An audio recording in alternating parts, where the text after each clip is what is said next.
Jumped out of bed, what I'm about to eat. Accomplishing my tasks, I rinse it and repeat. My rocky cutscene started 2016. Thank you God for my fam, they're like Adrian to me. Now I'm bursting at the seams, money growing steadily. Said don't chase the money, let the money chase me. Wouldn't be myself without the lessons I've seen. Travis Scott, no Chase B, Rock Nation, Jay-Z, City Girls, JT, Drizzy Drake, 40, Ice-T, Arnold P, TB12, Gronkowski, J-Pros, crazy dreams. When I pass, I'll grow my wings. Every day when I wake up, I say a prayer of my being, and then I jump out of bed. What I'm about to eat, investing in myself, it's working perfectly. Now my family, they believe. Now my mama, she can see. But they don't ask how I did it, cause they saw behind the scenes how I jumped out of bed. What I'm about to eat, accomplishing my tasks, I rinse it and repeat. My rocky cutscene started 2016. Thank you God for my fam, they're like Adrian to me. Now I'm bursting at the seams, money growing steadily. Said don't chase the money, let the money chase me. Wouldn't be myself without the lessons I've seen. Travis Scott, no Chase B, Rock Nation, Jay-Z. Guidance counselor shouting, I call my dad crying. Defending me, Draymond Green, after that didn't say a thing. I'ma do the same for my son, cause my dad built #1. And I'm glad to say today, that I'm proud who I've become. Yeah, the truth, it set me free. Money will not give me peace, that will not make me happy. That's the science of achieve. Need the art of fulfillment while I'm grinding patiently. I must be running towards my goals if I want money chasing me. So I jumped out of bed, what I'm about to eat. I thought I was out the game, made a full recovery. Porsche 911 like a tangerine dream, but I won't ever get it if I stop hustling. So I jumped out of bed, what I'm about to eat. Accomplishing my tasks, I rinse it and repeat. My rocky cutscene started 2016. Thank you God for my fam, they're like Adrian to me. Now I'm bursting at the seams, money growing steadily. Said don't chase the money, let the money chase me. White people be like, wouldn't be myself without the lessons I've seen. Travis Scott, no Chase B, Rock Nation, Jay-Z.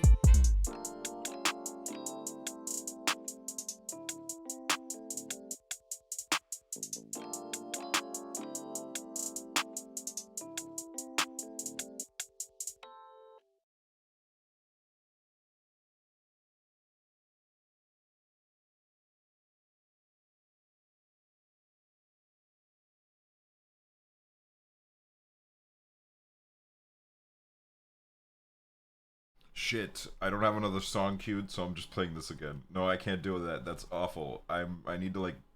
I'm sending text messages. I need to finish sending them. I can't start the stream yet. Fuck. I got so many necklaces. This won't get me sued. Aksel.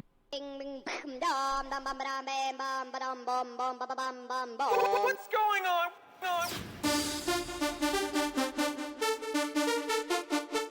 Holy cow, this is awesome.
hey, good morning, Kanye. This is awesome.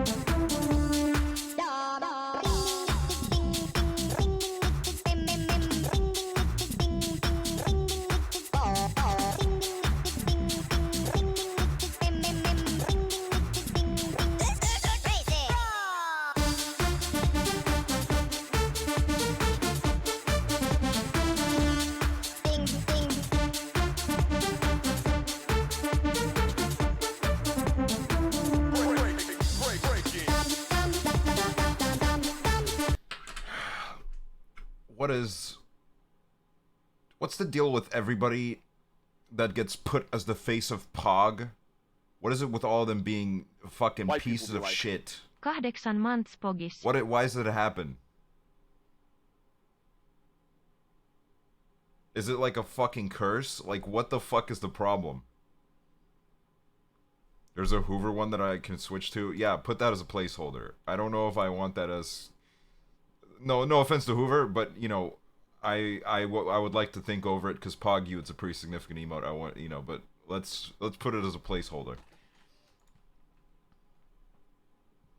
Wait, what happened to Edward? He's a fucking loser, alright? He's a fucking piece of shit.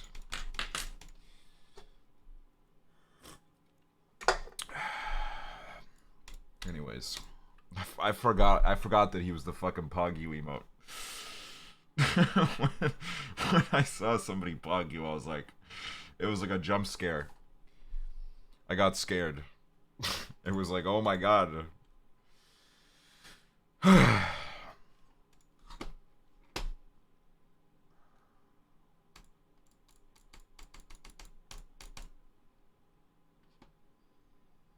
Rum bum bum bam.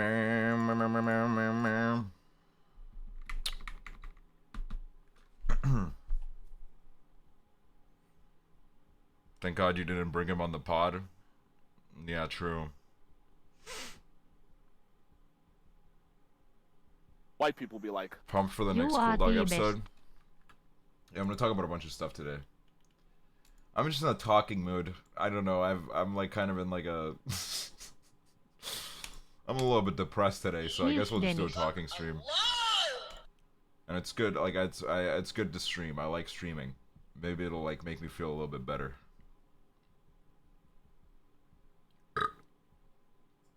Excuse me. Pardon me. Where are my manners? Cold Smoothie, thing of the 7 months. Delaney, thing of the 6 months. Mullet Lover, thing of the 4 months. Reese, thing of the 10 months. VK Has, thing of the 9 months. Temes, 3 years. 3 years. Bailey Urkowski, thing of the 9 months. Emmy Solly, thing of the 9 months. And Vanya, thing of the 7 months.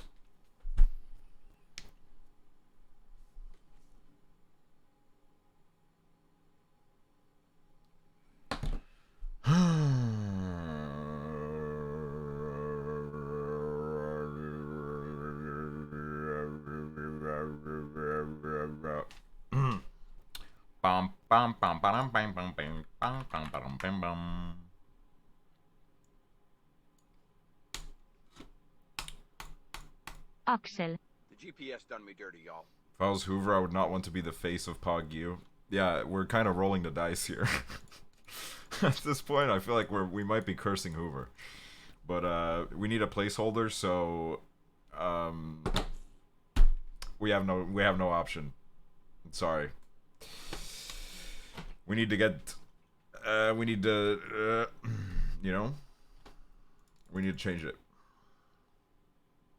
Why can't we go back to the one before the Edward one? What, you mean the one that was like a alt-right flat earther? Or what was the one before it? Wasn't the one like before it like... Oh, I know what it was. It was that one. white people be like, It was that one. I forgot what it was. But it's like, I just think that one's fucking... That guy was bad too? Oh. Guys, I don't know if we should make Hoover the emote. I don't like this, man. I don't like this track record. white people be like, I don't. This is not. It's not a good record so far, man.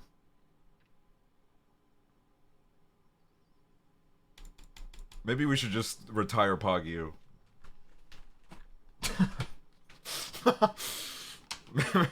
What's next, man? The fucking lizard, the PogChamp lizard is gonna get fucking is shitty too. I bet he fucking ate some cute animal. I fucking hate that lizard. I never liked it anyways. Fucking Komodo hype.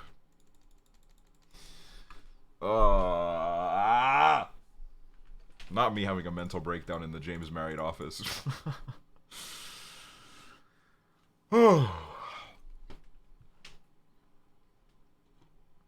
Otter Pog You. There's an Otter Pog You.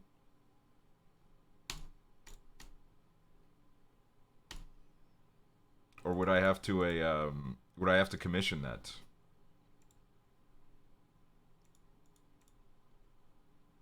Ew. Ew. Kind of looks kind of, sorry, that was sorry. Yeah, you know what? Let's have it as that for now. All right, let's have that as a placeholder. There's no way that this otter could do anything bad. So let's just have the otter, and we'll be okay. Stop streaming when I have to go to study hall. I don't know what the fuck a study hall is. All right, no offense. I don't know what that is. Or you're being so mean. Sorry, I'm taking all my frustrations out on an otter. I'm sorry. So I don't know what do you mean it's literally a study hall? I have no I don't know what it is.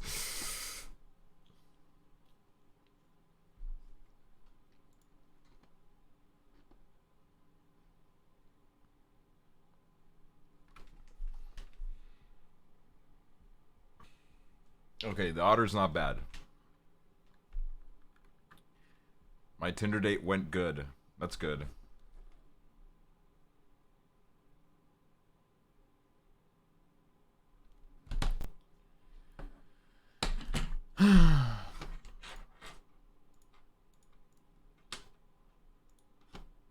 And if you're wondering if I hate you, I do. Koopaplug. Norward, 10 months. Jada, 6 months. Pipe here. Oh my god, OG alert. Guys, it's Pipe here. Pipe here. You know why their name is Pipe Hee? Because we used to have the whole hee meme. We used to have a hee emote. I remember you, Piper. Welcome back. Julianator, 1 year. Snail Girl, 15 months. Thank you, guys. Thank you. Yes. I need to change these alerts, but I can't do them while I'm here. I promise when I go home, it'll be one of the first things I do. I'll change the alerts. I just can't do it anymore.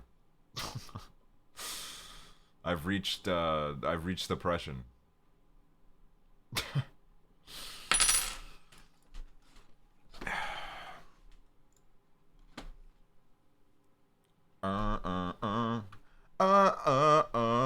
I need to adjust this chair.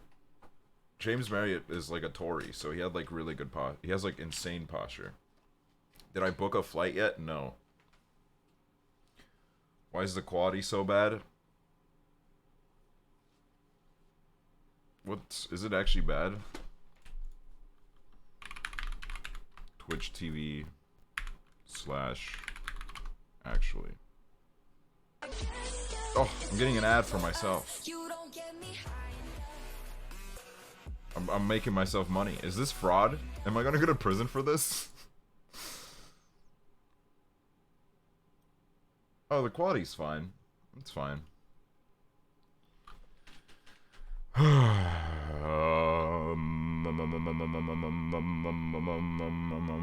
thought you were bald. I don't know why you got that idea.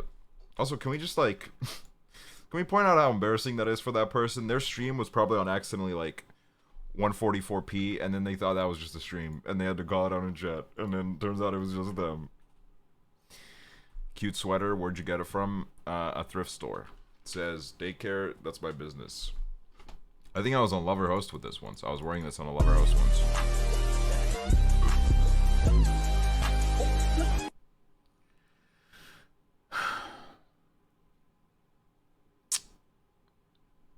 I feel like I'm gonna rant today, man. Hype hey friends hi. PS done me dirty. One of those moods, man. I think I'm gonna rant today.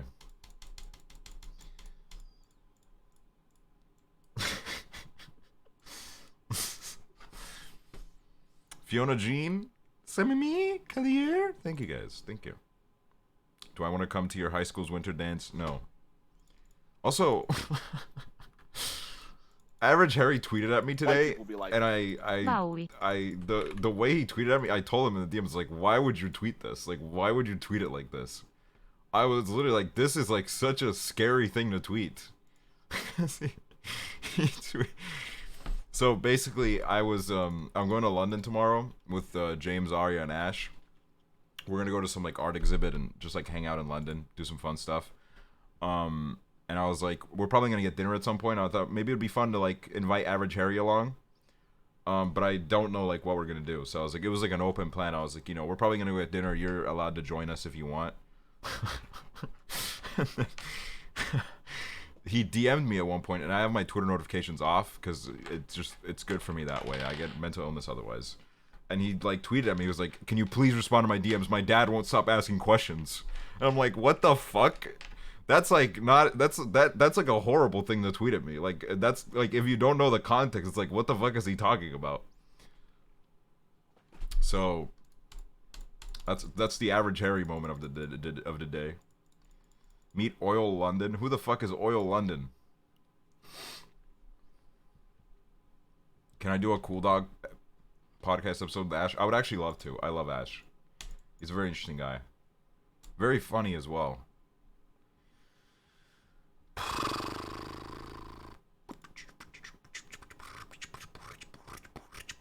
Hey buddy, you in London? Hey buddy, you in London? Hey buddy, you in London? One of the Jacks.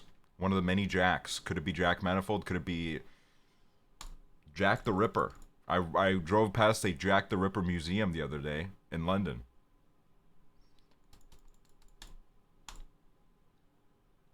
Harlow? It could be Jack Harlow. I should do a British accent the whole time? I should. Did I go in? No, I drove past it. I didn't really.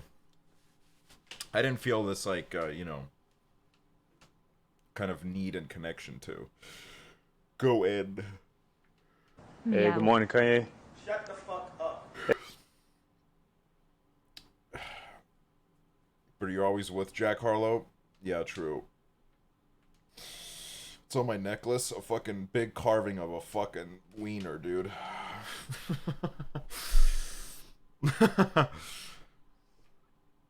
I don't know, man. Oh, I'm so I didn't even mean. What the fuck's wrong with me? I just like let my hand down and it sounded like I just hit the desk. I got some TikToks today. I think I liked some of them because I was like, I want to talk about this on stream and like talk about how stupid this is. Because I was just in like one of those moods where I was like, everything is so stupid. Everything is so dumb.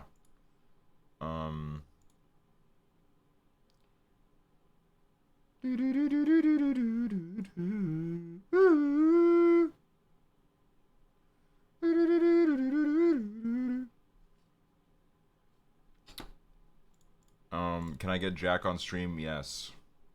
I can. Will I though? You know, I don't want to like pester him and stuff, but I could if I wanted to.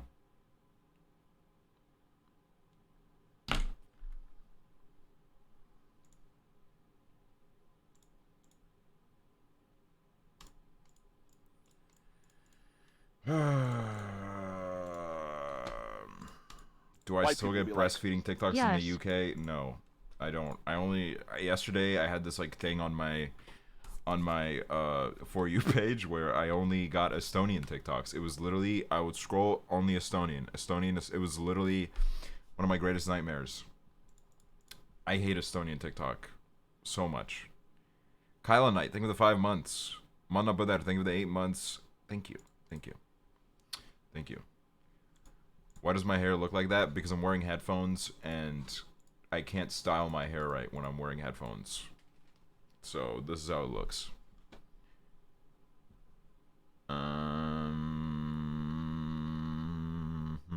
What does it consist of? A lot of bullying. Estonians bully each other a lot. It's a fucking miserable.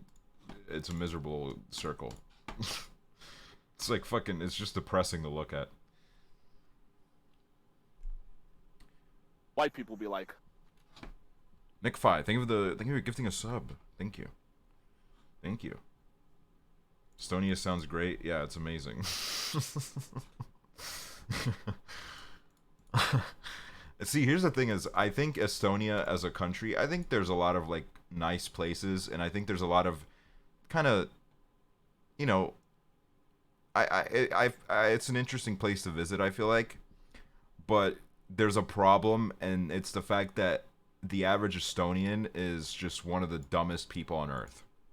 Like, it is actually so insane how fucking stupid Estonians are. It is like I don't even like, I'm not even saying this in like some like edgy like, oh, I hate my own country way. No, like the things that Estonian it's like, I would say like, obviously, you know, not most Estonians. There's a lot of, you know, pretty good Estonians, but there's a very good chunk of the population that literally is just so stupid, and the type of shit that comes out of their mouth, I cannot even comprehend how fucking mindless and stupid it is. It is so exhausting. And then some fucking, you know, the most annoying thing is like, I used to like, every time I would shit on Estonia in chat, some fucking one of these stupid ass Estonians would crawl up and then he'd be like, "Oh, look at you! This is cringe, dude. You're shitting on your own country. You're such a pick me. Like, this is so cringe." And I'm like, I'm literally right. I'm right. And if you disagree with me, then you're one of the fucking idiots. Like, that's the only way you would disagree with me. Why can I still not open my TikTok likes? I had some good shit in there. God damn it. Why are my TikTok likes not working on this PC? That is so sad. Damn it. Man, I'm sad.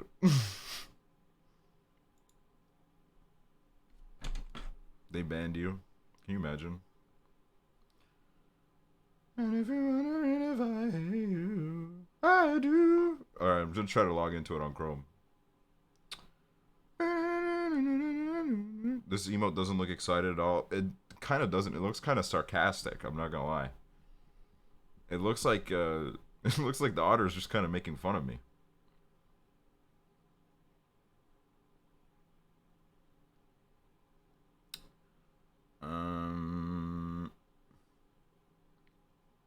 How am I supposed to scan this QR code? Oh, here we go. Not me trying to log in with a QR code.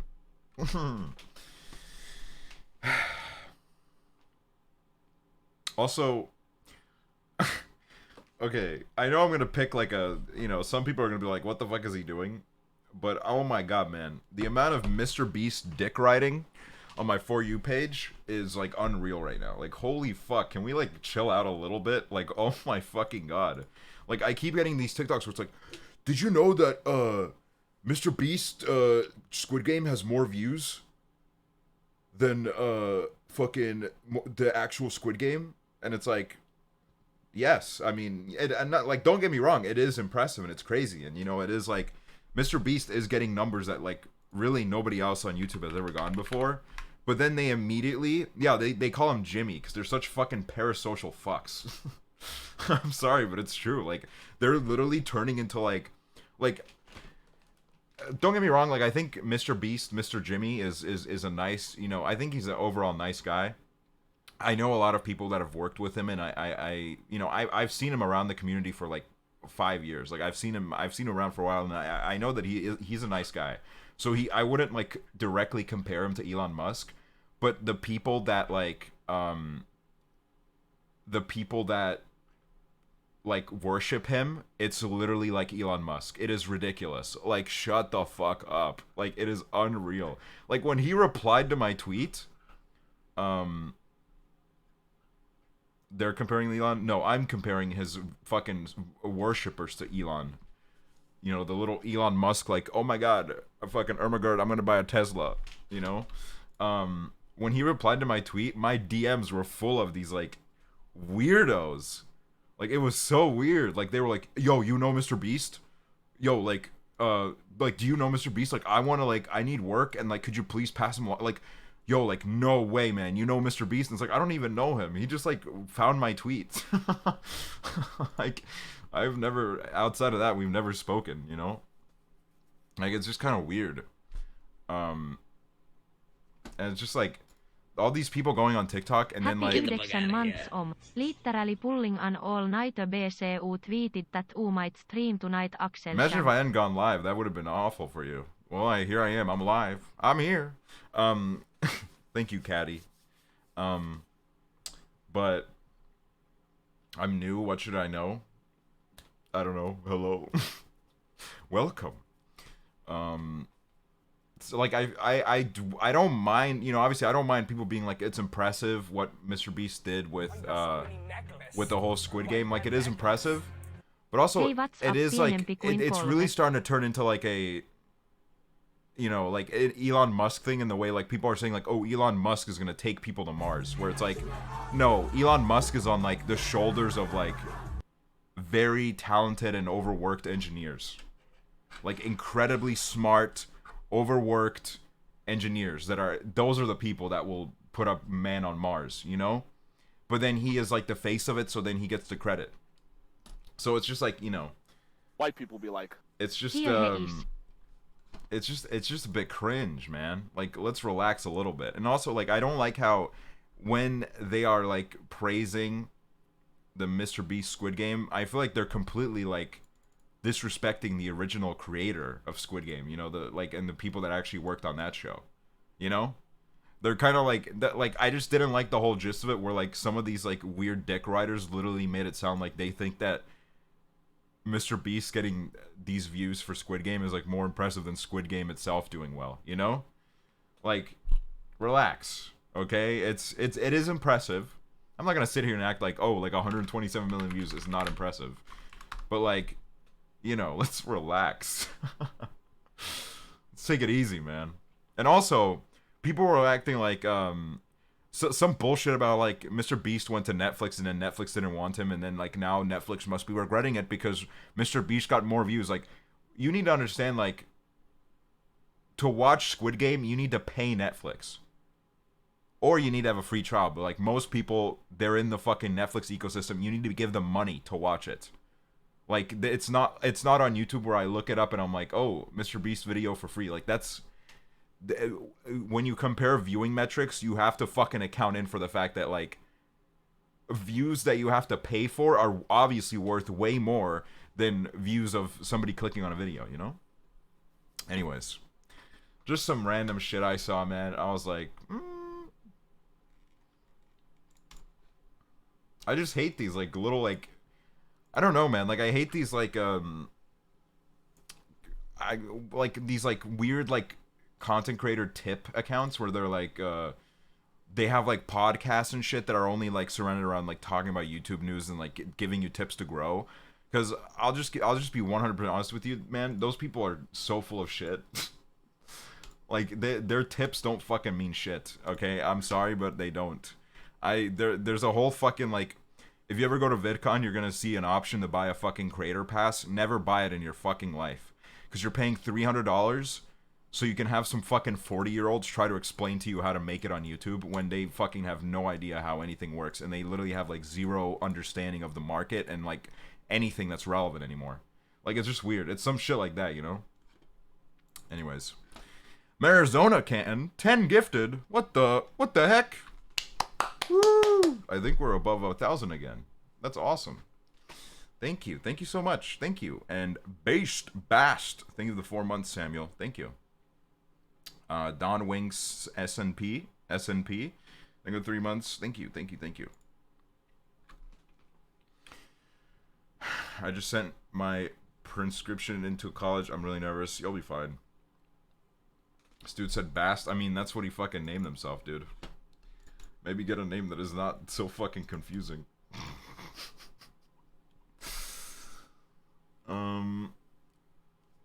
But yeah, I don't know, man. I can't take the dick writing sometimes. I really can't. It's exhausting. Alright? It's exhausting. Maybe I'm just like a fucking miserable fuck, but like, whenever I feel like it's literally like any fucking industry like this, there's just so much fucking dick writing, because everybody just wants to like, everybody loves the guys that are like have the biggest numbers. They're like, oh my god, this is so epic. Like I've met so many people like that where their like level of respect is like deeply in line with like how well my numbers are doing that month, and it's just so fucking like what are you even? Are you like even a person? Like what the fuck is your problem?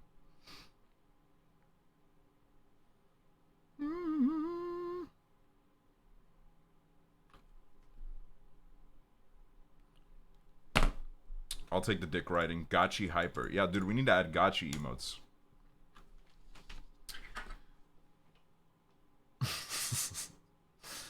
But yeah, I don't know, man. feel like I need to like find some sort of like I need to find motivation, inspiration again. I need to like I don't know, feel inspired, do something crazy. But there's some things that are in the works that we're kind of thinking about doing and that are happening that I feel like should catapult some sort of motivation my way, which is exciting. I think there's a lot of things that you guys would love that are coming. I wasn't joking earlier when I said that there's big plans. I wasn't joking about that.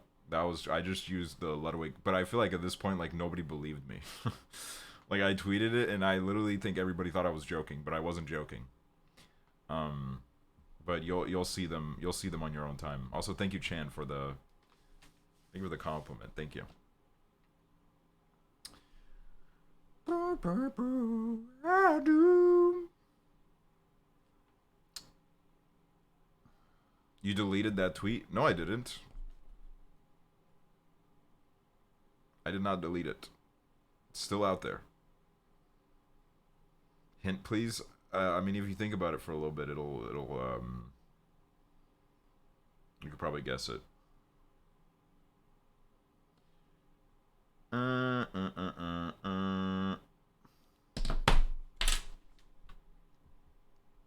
You're telling your viewers to think? True. How silly of me.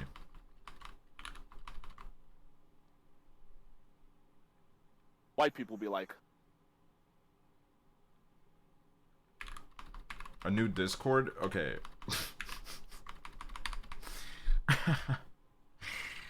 You could like literally like out of all the things you guessed, that's what you went for. I would be hyping. First of all, no, I'm never making another Discord server again. Okay. Like literally the only reason I'm gonna be honest with you. All right. Literally the only fucking reason any content creator has a fucking Discord server anymore is because they don't want to pay for Discord Nitro. They have a Discord server so they can get partnered, and then they just like don't give a shit about it, and then it turns into like a cesspit. And I've been there, done that. Discord did not want to partner me ever, even though I met the requirements. I was like, okay. But no, I wouldn't. And even if I was making a Discord server, if I was hyping up a new Discord server, what the fuck would be wrong with me, you know? I feel like I can do better than that.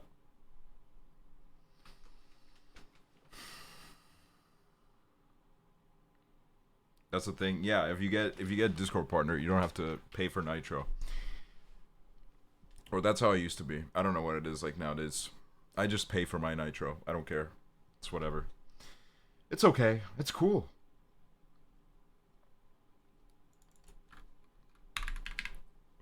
Ooh. Pardon me.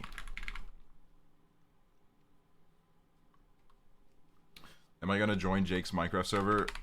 Probably not. I don't think the timing is quite there for me.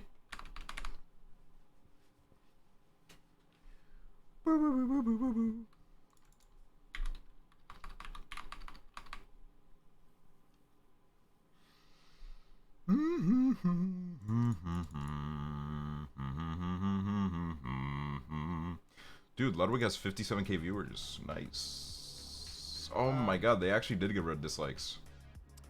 If our usernames is different, will our Twitch info not carry over with the extension? What happened to that Minecraft server you streamed for like a day? It's still up. Nothing's stopping from anyone else playing on it. I just haven't been here. So, and I mean, I don't think it's gonna get used again. I think it's, I got charged for it like 3 days ago. So it's still up. Why you got so many necklace? Why you got necklace? Bird Flip. Let's go. Bird Flip, thank you for the 4 months. Mikhaili, thank you for the 9 months. Thank you. The update is laggy. Oop. I mean, who could have imagined?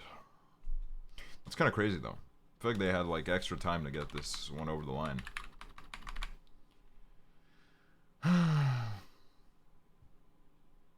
Let's put on some jazz. Okay, I need to think a little bit. Let's put on some jazz. Let's talk about life, man. All right, let's get deep in here.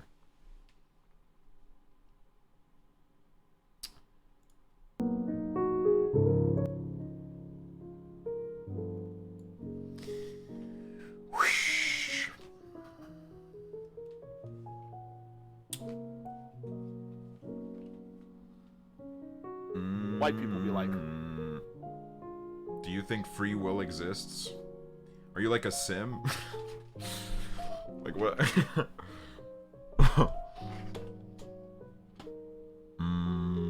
Ava is suffocating. They've been 7 months.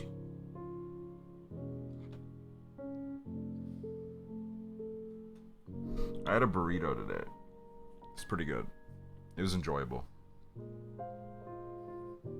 James Marriott, Office Andy. True. James was in this office actually about, I don't know, like 10 minutes before I started stream. Not a sim, just a philosophy major. I love philosophy majors because I'll just be like talking to them and they'll be like, and I'll be like, They get real existential on me and shit. I kicked them out, yes. The long hair and the beard fits you so much, thank you. Thank you. I almost went to the gym today, but then I realized if we're going to London tomorrow, I probably shouldn't go to the gym today for the first time in like 2 years, because then I'm gonna be really sore tomorrow, and I don't want to go to London and be sore, you know?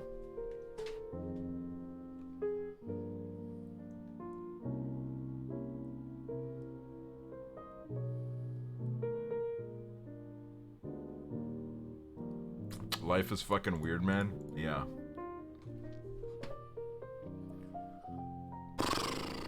We had like me, James, and Ari, we had a really interesting conversation about money. Because there's a lot of, you know, I think like something that I hate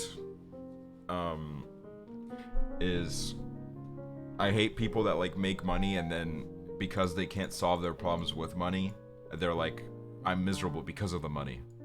You know, like you don't want to be rich like me. I'm miserable because of the money.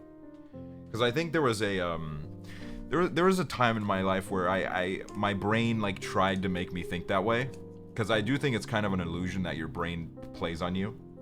Because you don't want to like face your actual issue, so you're just like you're looking for new excuses as to why you're unhappy. And there was a time where I was kind of like, has making a good amount of money made me feel more empty inside. But then I realized no, like I'm just as mentally ill as I was before. It's just that now I have money, and I can actually like, you know, get help maybe. So it was like, you gotta like think about it a little bit, you know? Because it's like, I think it's just very disrespectful to fucking sit on your golden throne and be like, guys, you don't want to make money. Money is bad.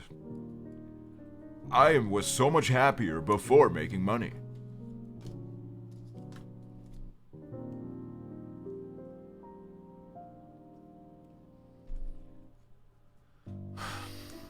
There are more protests in Estonia.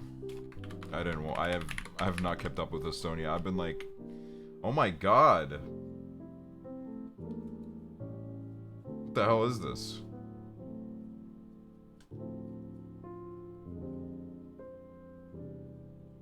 Well, Estonia is like falling apart. Hello, Rami Binky Cat.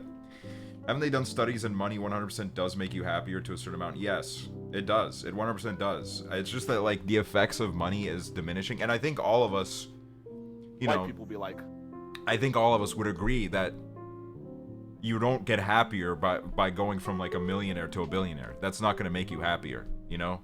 That's just it's like at that point the billionaires, they're not fucking searching for fulfillment. They're just trying to like, you know, empty this fucking void in their heart, you know? It's like this human greed where you just gotta accumulate more and more. I think the figure where it said that your like the happiness you receive from money starts diminishing. I think it's after, in the US, I think it's after like 80K. I mean, that obviously depends on the area, 80K a year. Because as you can tell, by that point, you start to become financially stable. And so, you know, you can't fucking buy your problems away, you know? But that doesn't mean that it's just because money starts to like contribute less to your well-being after 80K doesn't mean that money is bad. You know? It's like, I can understand the point of like, if you have like weird people around you that want to use you for money, I understand how that can be a very isolating and kind of lonely feeling. But I feel like that's a problem that you should address as that problem, not as a, you know, you know, that's just a symptom of human greed. Queefraid. Thank you for the Queefraid. What the fuck is this emote? Oh my god. Nice, thank you. I just think for a lot of people, it's a lot easier to just like throw their hands up and be like, I'm unhappy because of money. I am so sad. You know?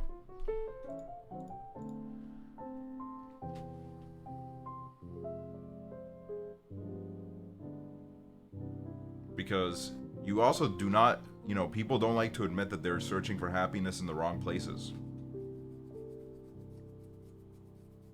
And maybe that some of the ways that they want to live their life actually doesn't make them happy. It's just like installed in them that they feel like they need to live their life like this, you know?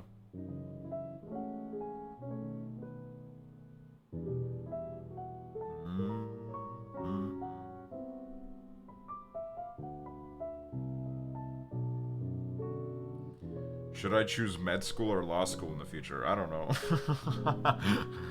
I have no idea. That's a decision you gotta make at the end of the day.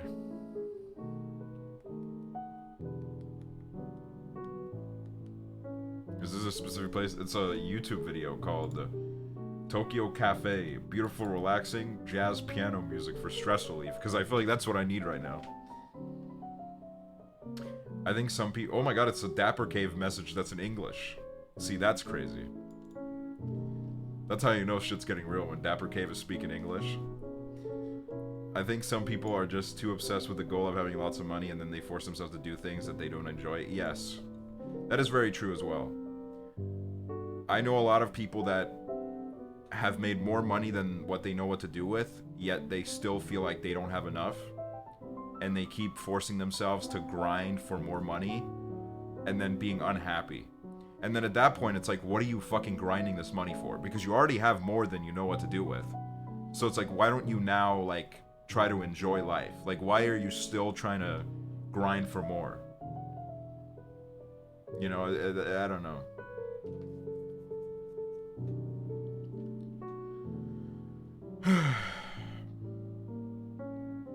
Capitalism. I mean, yeah, capitalism is like a mental disorder at this point. Like, it's like installed in like everyone's brains that it's like, oh, I need to keep going. I need to keep grinding. Because they'll like, as long as we keep fucking hailing billionaires, like nobody's gonna feel like they have enough. Because people are gonna think like, oh, that's it, man. That's making it. You know? But I don't know.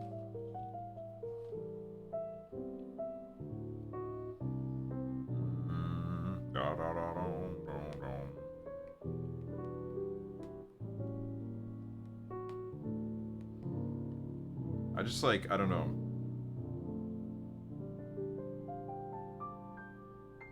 I don't like it. I don't like, I don't know. I don't like doing anything with like, I'm in a very fortunate position where I don't feel like I have to, you know, keep doing things that I don't want to do for money. And I feel like I should take advantage of that. And I feel like it would be kind of stupid for in my position to be like, I'm gonna start doing this shit that I hate. You know, that's kind of like how I felt with Reddit videos. It was like, financially it was good, but then I would also like, I felt weird. I kind of felt like a fraud, because I was always like, oh, I always wanted to become a YouTuber when I grew up. Like, I was always like, oh my god, I love it. But then I was like, I'm kind of like, I feel like if like a little kid me saw this, he was like, you're a fucking loser. Like, you're creating dog shit. And then I was like, yeah, that's true. And also, that was like the only time in my life where I feel like I got like mean comments about my content. And it just like, even when the comments were kind of stupid, they would kind of make me sad, because I was like, yeah, they're kind of right. You know?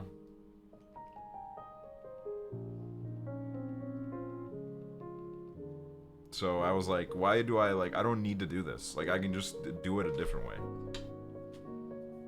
So I love Cherry Coke. Cherry Coke is the best.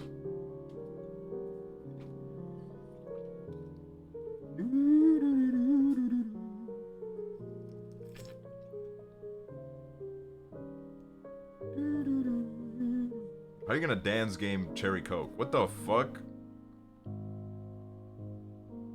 I'm in the UK, Dapper Cave. They used to have this in Estonia. They had it in like bottles. I don't know why they don't have it anymore. I remember I used to go like after school.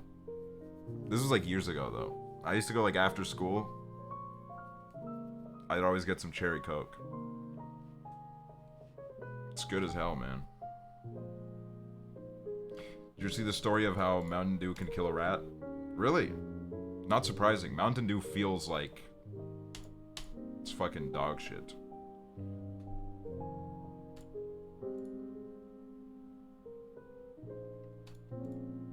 I do prefer Dr. Pepper though. Even though I guess I always like when I was younger I thought Dr. Pepper was cherry, but it's not. But like it has that vibe, you know. It has the little. I feel like fucking Bella Hadid saying, you know, in that like clip where she's putting on a French accent. The fuck was that? Like, why did she do that?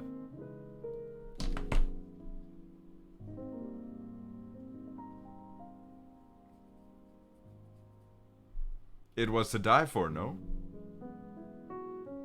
To seem fancy. And instead she seemed, how do I say this? Cringe.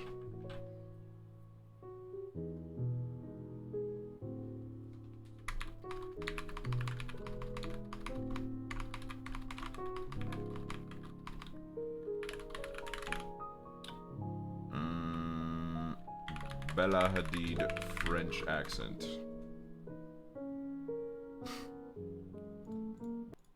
I can't be bothered to pull it up on stream, but you can hear it in the audio. The best. This collection was to die for, no? And we're celebrating Pride. It was the best show of all time. The fuck is that shit?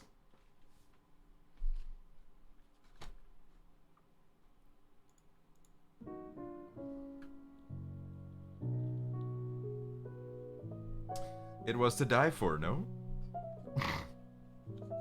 See, I say no, but like I say it in like I just say it because Sip says it. I watch Sips and then Sip says it and I say, I want to say that. And then I just say it. I want to say that. Guys, new St. John Drowning video. Josh Peck wanted access. Oh my god. Oh my god. Oh my god. Nobody go and watch it. Not right now. After I'm done here, go ahead.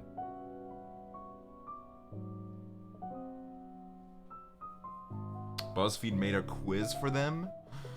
Oh my god. No way. Those kids, they're crazy.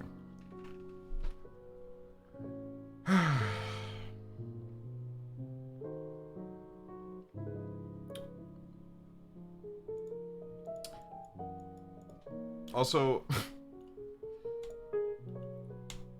I don't know if I should talk about this. I don't give a shit. I saw like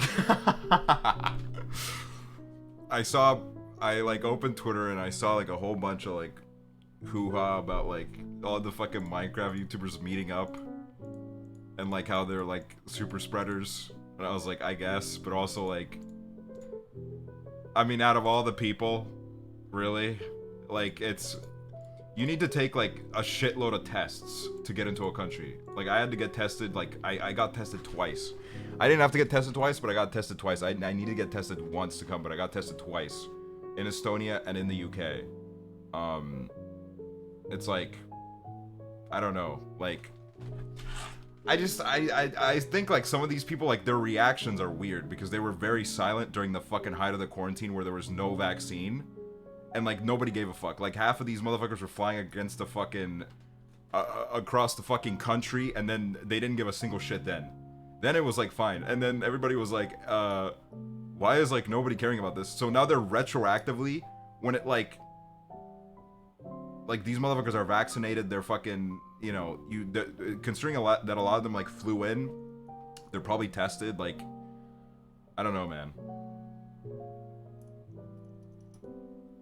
It's just like a little bit like, and then like some of it just feels like kind of like the like it just feels kind of like the way that I feel about it is it feels a little bit pointless to me, especially when people like bow down to these like like I remember like when there was that whole like party with like I don't know whose party it was, but there was like a party in the UK, and it was like it was some fucking mask thing or whatever, and then it was like from what I've heard from the people that were at the party, they did it very safely. People got tested, they were vaccinated. It was like, I don't know, man. Like, it really kind of seemed full safe to me. Like, they really went all out to make sure that everybody was fucking negative. And then it was everybody's like, well, actually, did you know that tests can be negative? Like, they can give false fucking results. It's like, yeah, sure. Okay, I understand. But, yeah, and I mean, you know, it was just like, it's a little bit silly to me, you know? Like, I kind of understand it, but I also think it's a little bit silly to me. Also, like, you know, I can't sit here and be like, oh my god, these people. These people flying to America, how ridiculous is that? You know, how dare they fly into another country? I can't do that. I waited until, I could have come to the UK like 6 months ago. But I waited until it was a more appropriate time. I waited until I was vaccinated. And at a certain point, you have to just be honest and realize, like, the time for us to fucking sit indoors and wait for coronavirus to go away, it's gone. Like, that's not going to happen. That doesn't mean we shouldn't be responsible, and that doesn't mean that when there's, like, spikes and shit that we shouldn't isolate and maybe quarantine. But this fucking notion of us just sitting inside and it going away, it's not gonna happen anymore. That would have worked if, like, in the first, like, 2 to 3 months, we would have all just fucking sat inside, but then people were being a bunch of bitches and being like, oh no, I can't sit inside for 2 months, so instead we sat inside for 2 fucking years. Like, what a great idea. Instead of doing fucking a month or 2 at the beginning, we've instead done 2 years. It's just out of hand at this point. We just have to hope that, like, you know, the vaccines and the medication that they're working on for it kind of, you know, gets better and better. I have heard about the new variant. People were bringing up the new variant regarding the fucking American travelers. Like, it didn't just, like, recently spawn into the news. Like, it's this shit's, like, very new. Like, it's new to the point where, like, nobody actually knows how fucking serious it is. It's like, I'm fucking reading, like, different shit from everybody. Like, it's just, everybody's, like, a little bit confused. And it is, like, you know, it's good to be concerned, though. It is. Like, don't get me wrong. But it's also, like, you know what I'm also tired of? Like, in Estonia, for example, the biggest problem in Estonia was that the government never did any measures to prevent spikes because they were scared of pissing people off. So any sort of, like, measure to, like, tone down the numbers was always a reaction. And when it comes to fucking the pandemic, I think by the time that you're reacting to something instead of trying to fucking prevent it, it's too late. You know? So at that point, it's just ridiculous.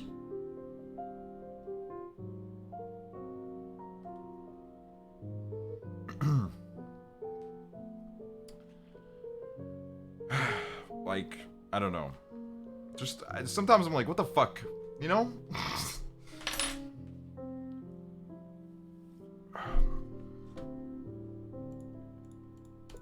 I deadass didn't start going out more until, like, May this year.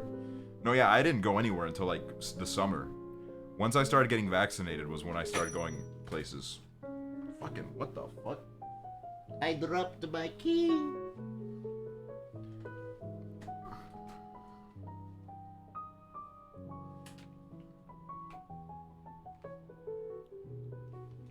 I mean, you know, fucking, I hope to God that this new variant is not, like, some real serious bullshit. Because if it is, holy fuck, man. Serious? Know what I mean? Like, fuck. Like, it's but I don't know. We just gotta trust the people that know more about this shit than we do, you know? That's really all we can do.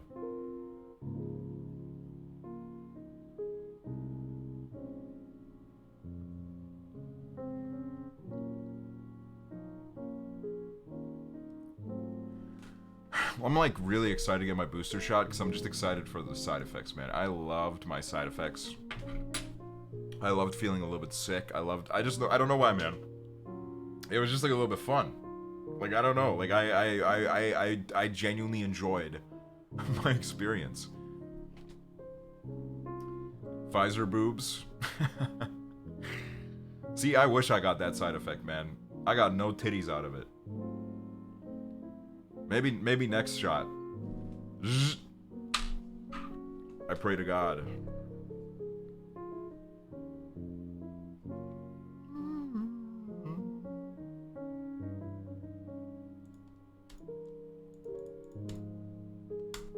The only reason I got bigger boobs right now is because I've been eating good, man. That's why I'm starting to go to the gym. I'm trying to like, I don't know, feel better. Just like physically trying to like, I eat like shit. I don't do anything.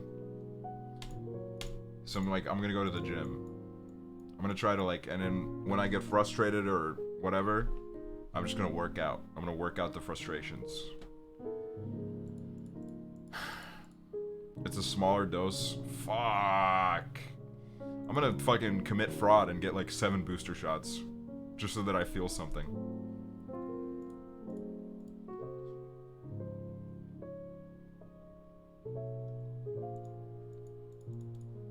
Don't. That'll be fine. What's the worst that can happen, right?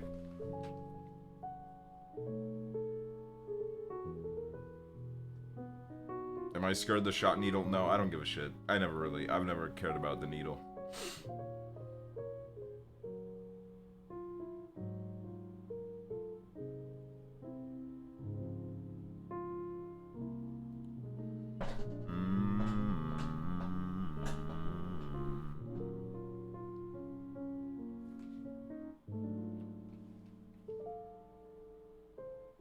What's my biggest fear? You literally just sent your first message. Your first message was hello chat, and your second message is, what's your biggest fear? What are you, like a time traveler? Like, what is this? What line of questioning is this? I don't even know what my biggest fear is. Like, I don't know. I'm not really scared of, like, anything, really. I guess snakes. Like, I do have a phobia of snakes. I don't give a shit about heights. I've never cared about heights.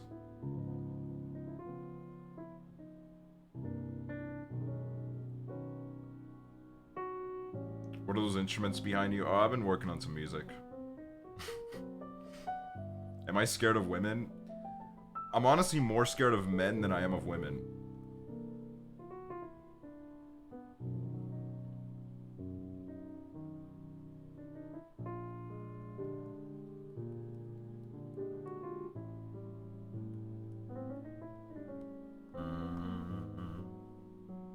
Women are hot? Wow, you're objectifying women right now. I don't like that line of thinking, man. Women are more than just hot, okay? Women can be great friends. They can be great leaders. They can be somebody to learn from.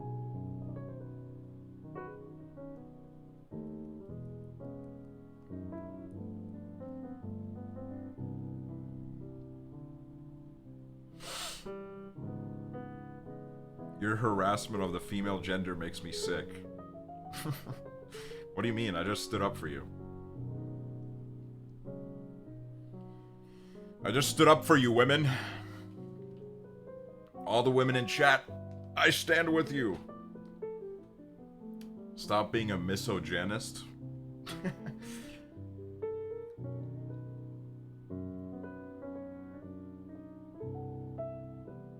It's to die for, no? Yeah, when somebody asks me what I think about women, it's to die for, no?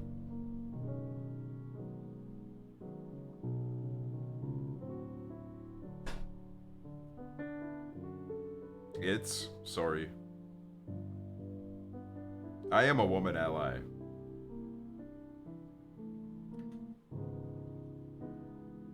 You funny AF, boy. Thank you.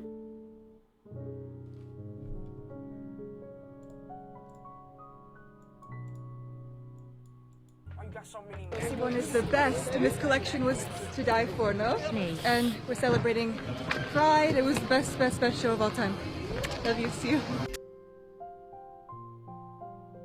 What sort of pride is she celebrating? French pride? That's no pride that I want to be celebrating. You look like a silly little boy. What the... What the fuck? Aksel, what to do when have to clean room but brain turn off pienempi kuin 3? Just procrastinate it for like 3 weeks until the smell of your own room makes you pass out.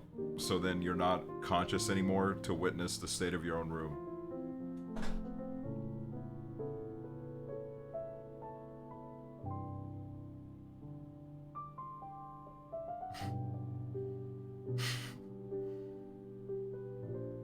Or go to therapy.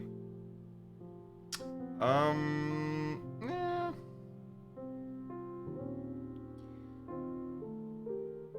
Anyone have IDs on the intro songs? I'm gay. Pardon?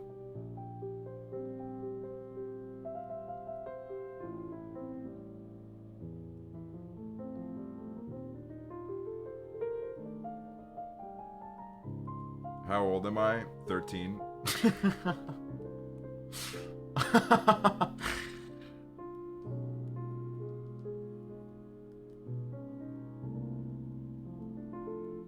Hello, Angelinas.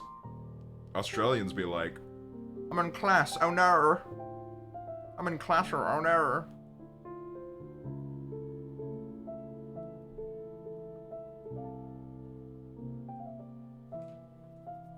Sorry. Sorry.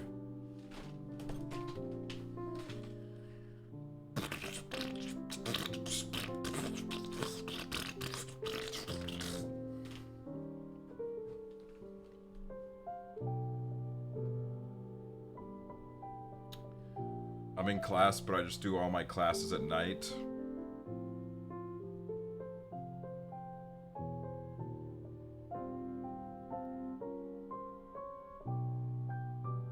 Why am I turning red? Because this office is like a fucking sauna, dude. It's fucking hot in here, man.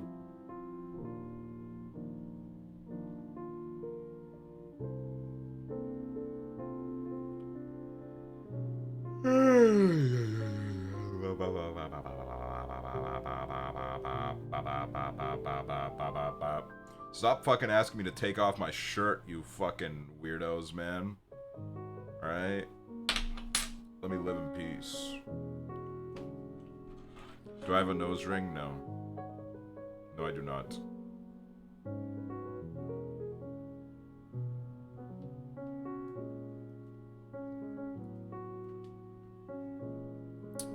What songs did you run when you started the stream?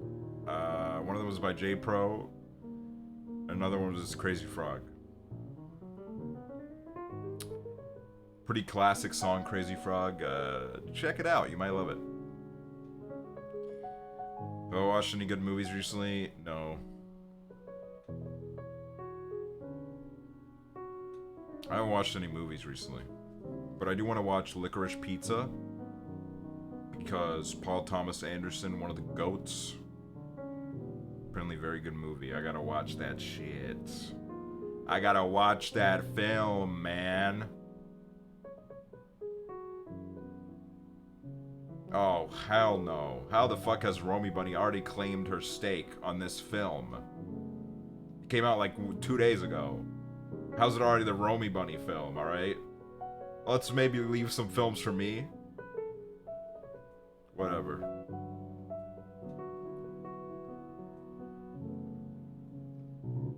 I want to watch Spencer, but no theater is showing it. I gotta watch Spencer. I gotta watch Spencer for that Kristen Stewart Yosley, you know what I'm saying? Come on, guys. You know what I'm saying.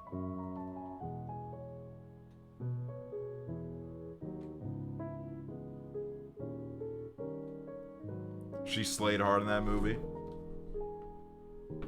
Watch Thoroughbreds, I'm in your walls. Why are you in my walls? Why are you here? Why are you in my walls? Have I seen House of Gucci? No, but I've seen this video. This one is the best, and this collection was to die for, no? And we're celebrating Pride. It was the best show of all time. Love you, see you. What is the life of, you know, like, I would love to, like, pick Bella Hadid's brain, because she's, like, one of those, like, her family is, like, loaded. Like, her family, like, I'm pretty sure their dad is, like, a billionaire or some shit. Like, like, their whole family, like, they're nepotism babies. Her and Gigi, very big nepotism. And I just, like, I'm curious about people like that, because it's, like, I feel like there's a lot of things that they just were never able to experience. And I would love to see how much that has fucked up their brain.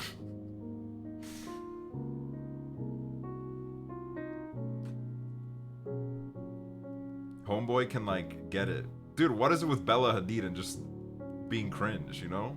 I don't even believe in the concept of cringe until Bella Hadid starts talking.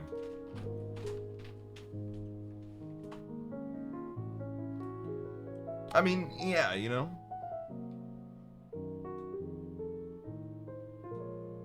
Misogynist? Yeah, whatever. The fuck ever. She didn't get her first pair of designer shoes until she was 16.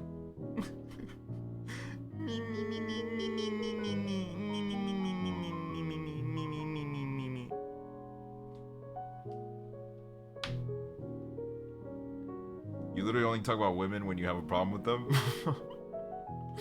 That's not true.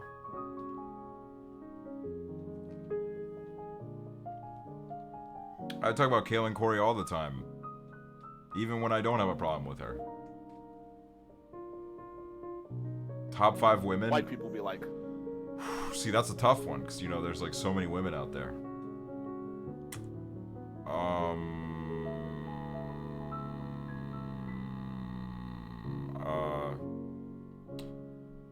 I mean, you know,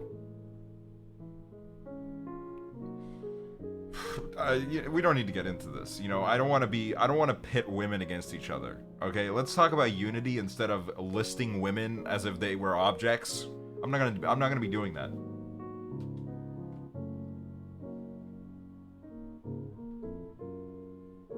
Admit you don't like them already. I love women. I love women. Even when women have given me mental illness and torn my heart to a million shreds. Even then. Alright? Even then. Alright, we talk about male manipulators. What about female manipulators?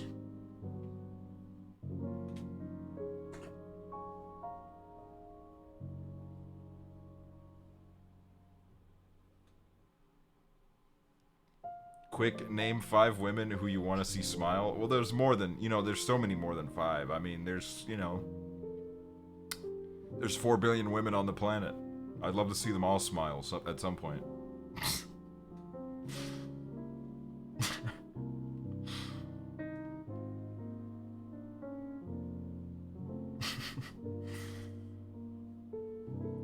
First stream I tune into and the first thing I hear about is about female manipulators. I think it's, I believe it's female manipulators who invented the term male manipulators to manipulate the public. And I gotta say, good move. I do respect it.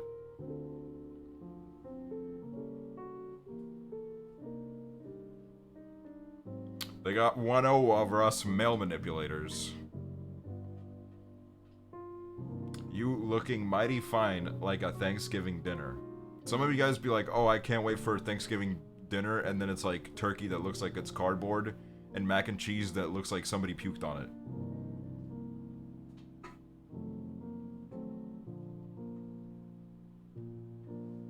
it. It looks like some of your guys' mac and cheese looks like a dog ate it up and then threw it up onto your plate. You ever seen like dog vomit? That's what it looks like.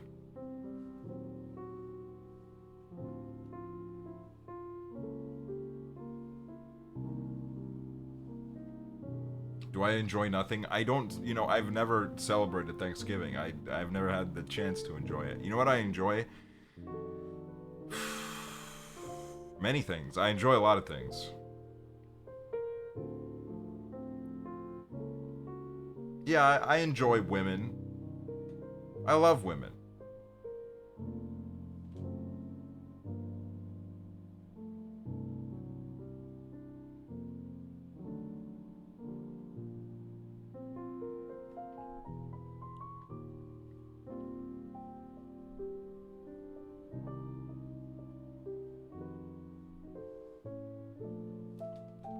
What is this?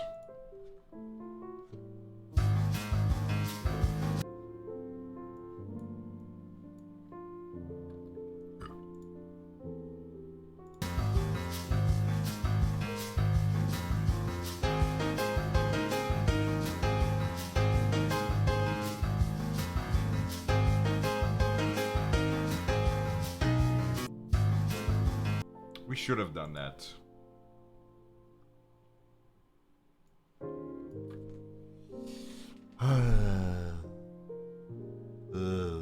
You ever see dogs that look like this?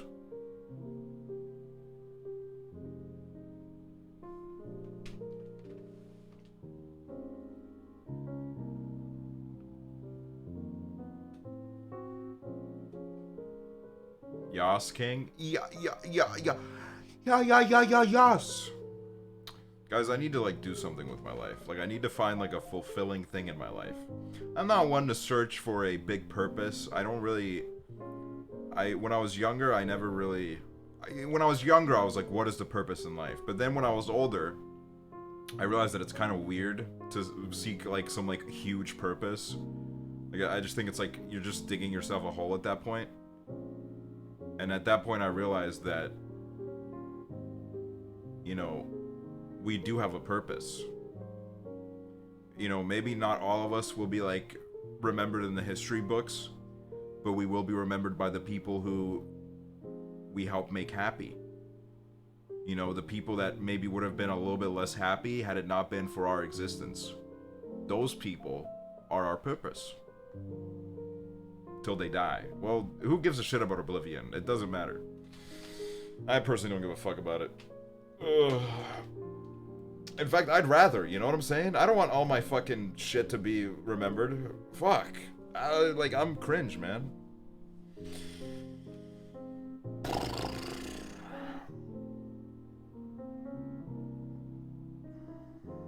I just need to find, like, something to do with my life.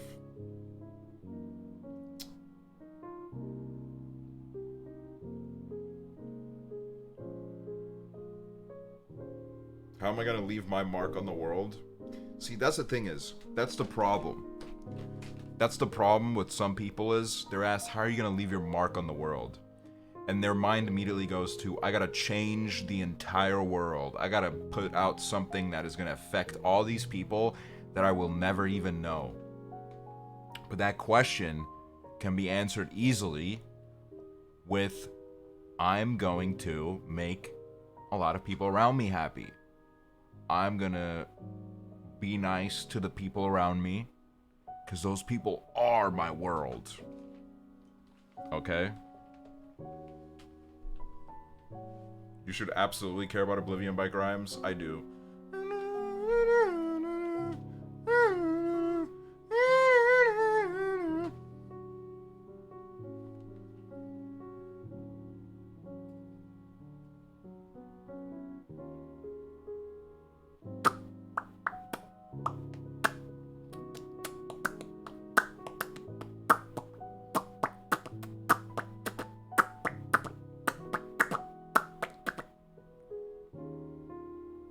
Should I get a job? I'm 19 and I've never had one. I mean, yeah, it could be a good experience for me, you know, for you, you know, you could grow from it, you could learn some new things that maybe you didn't know before. Just make sure you're not pulling your hair out because of it, you know? I don't necessarily think that's worth it. I like this. Ask me for more advice, all right? I feel like giving advice. So just shoot some advice at me and I'll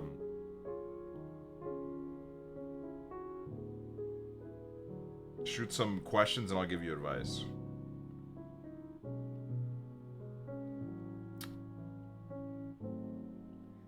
How do I tell my friend I don't want to date them? Well, I feel like that's kind of self-explanatory. You just gotta tell them. There's no easy way to do it. There's no, like, magical way where it's like, I'm just gonna do this now and it's gonna be fine. Also, I just realized I've completely forgotten to thank subs. I'm an idiot. Zoe Lang, thing with the 5 months. GGGG, thing with the 17 months. Layla for real, thing with the 2 months. Shrek's tight ass, thing with the 5 months. Thank you, thank you, thank you. Did I thank Mikhaili? Thank you, Mikhaili. Birdflip, thank you, thank you. The real thing is that, sometimes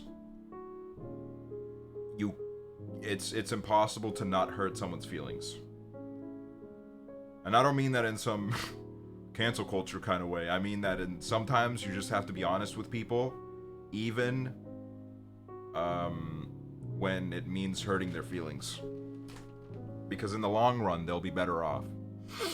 And you'll be better off. Should I quit smoking? Yes. Do I think that college is worth it? I think college can be worth it. I just think you shouldn't go into college thinking that this is the only thing that you can do. I think you should go into college once you are made aware of all the wealth of options that you actually do have. You shouldn't be pressured into going to college just because you think, you know, like, your parents want you to, everybody else wants you to. Then I think you're in college for the wrong reasons and you might not even get anything out of it. I feel like you really only get something out of college when you want it to be there. And sometimes what you get out of college isn't even necessarily the knowledge, but the connections you make. That can be very beneficial. Because you'll never know where all the people that you meet, where they might end up, and how that might help you in the future. How do I tell my friend that her bro isn't a magician? Sometimes you're allowed to do white little lies, Hoover. And I think that's one of those. I think you should just keep up the facade.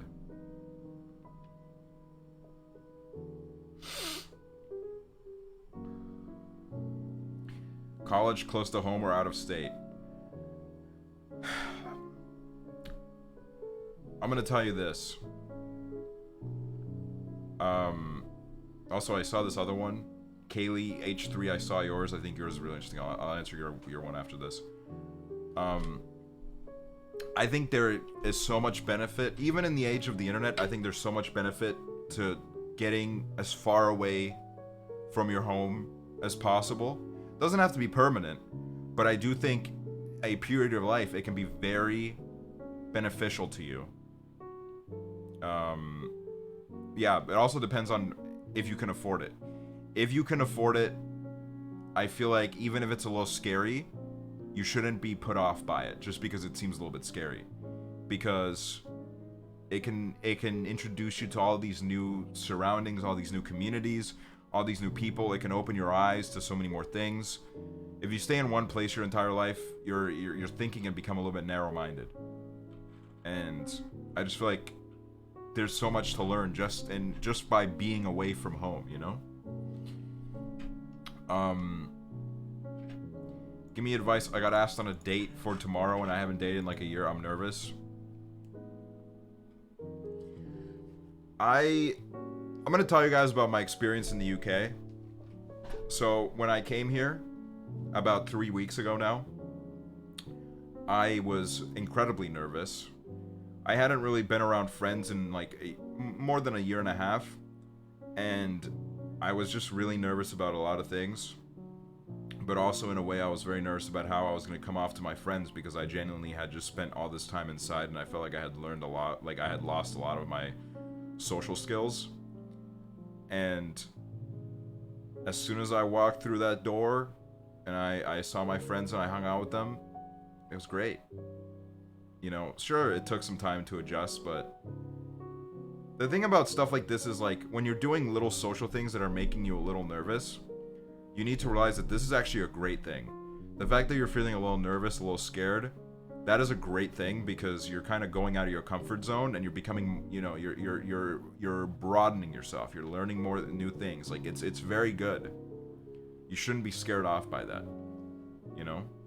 Obviously, the nervousness is different from oh, I have a gut feeling that I shouldn't be going to this party and drinking beer with these people. That is probably, that's not going out of your comfort zone. That's probably the right feeling, you know, but don't be nervous. Just take it easy. And also try not to, like, from my experience, sometimes when I get nervous, I talk way too much. And sometimes it's good to just take a moment to be like, all right, I'm fine. And then, you know, you pick your words a little bit more carefully. And you don't just, like, let everything that comes to your mind fucking word diarrhea out. So I liked the guy for like 4 years. I mean, he is so sweet and cute, which helped, but one of my friends liked him, and he was so mean to her.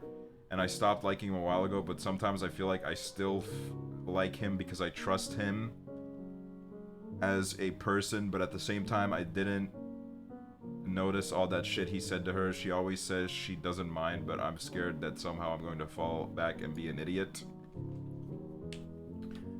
Well, I'm a person who... I have a track record of not necessarily liking a person, but liking the idea of a person, which then means that sometimes I avoid very obvious red flags because in my head I have created this idea of a person and an idea of what could be, and usually when I can kind of tell that I'm creating this mirage for myself, it's never ended good. And usually the red flags, you know, they've been very clear red flags, and it's ended up being right. My favorite kind of thing is to just kind of like people that don't give a shit about me. People that kind of like, they wouldn't care if I got hit by a train. That kind of beat. I don't know why my brain does that. If it was up to me, I wouldn't really necessarily, I wouldn't like that. I wouldn't like people like that, but fortunately, that's just what my brain does, and I guess I myself need to become better at maybe trying to monitor that, and not liking total fucking morons. Or not necessarily even morons, like it doesn't have to be in a bad way, but like sometimes you just have nothing in common with a person, and then you're like, but no, I like this person, and then you realize like your idea that you had of this person is actually completely wrong. So then it's like, you know, a little bit of realization.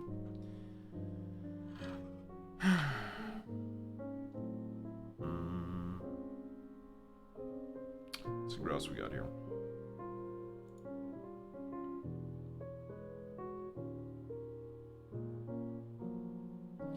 My grandma passed away like a year ago and I'm so angry and helpless. What do I do? I thought I was done grieving, but now I feel so awful that she is gone. She was not just a grandma, but a best friend.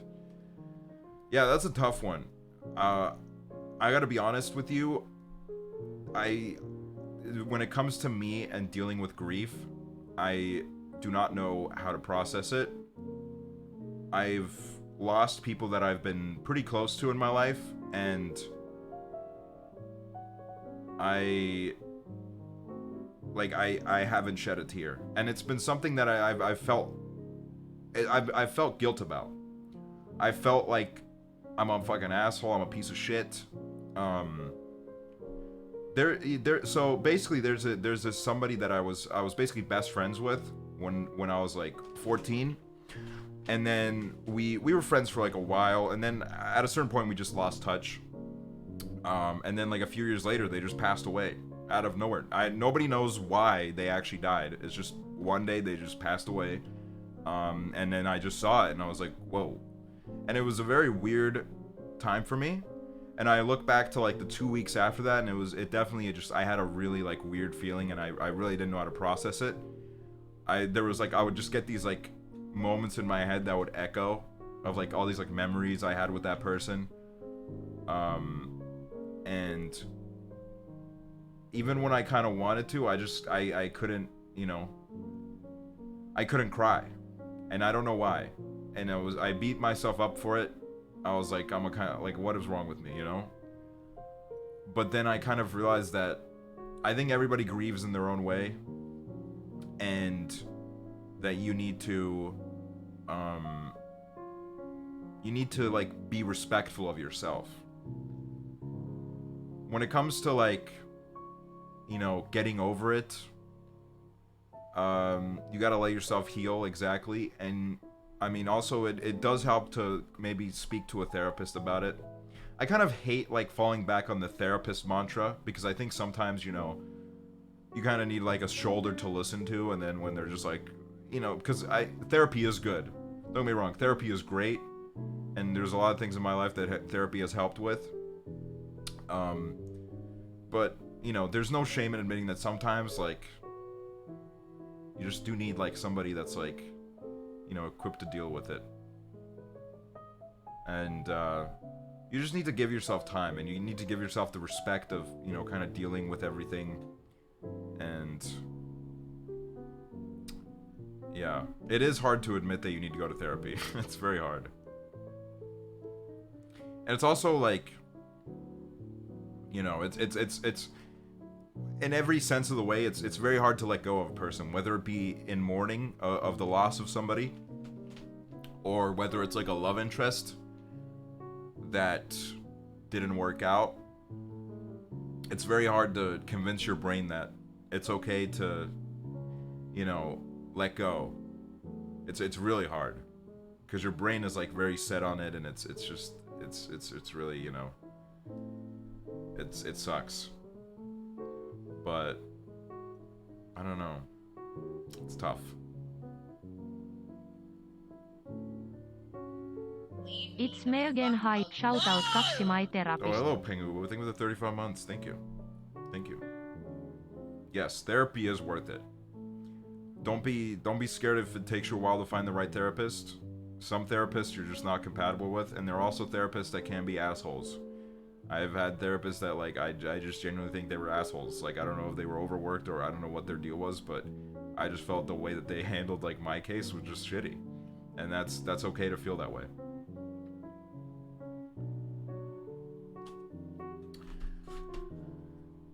I swear I'll stop. You don't need to be like, oh, I swear I'll stop.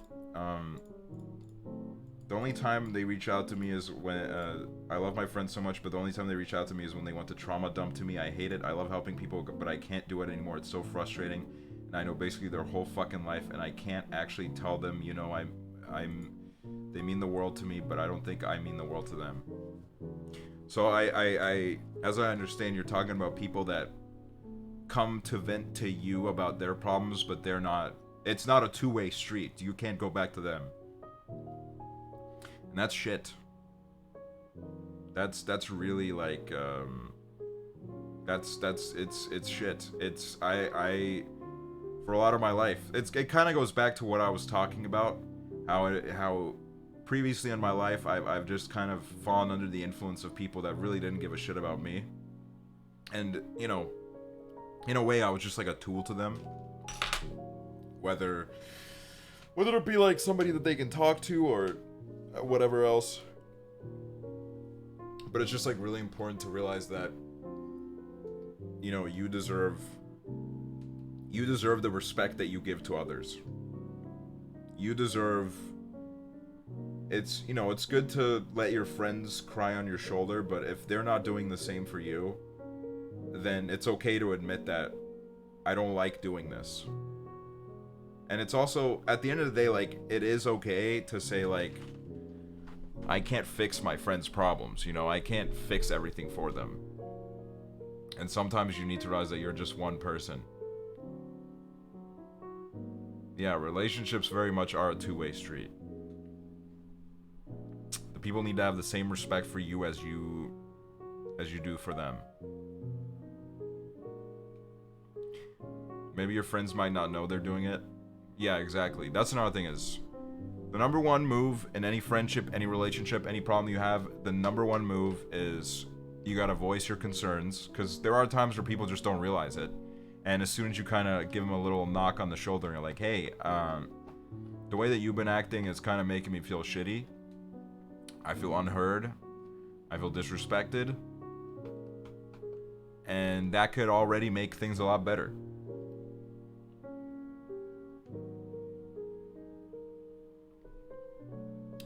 But also, if that doesn't work, then sometimes you just gotta realize that, Some people are just not good for you.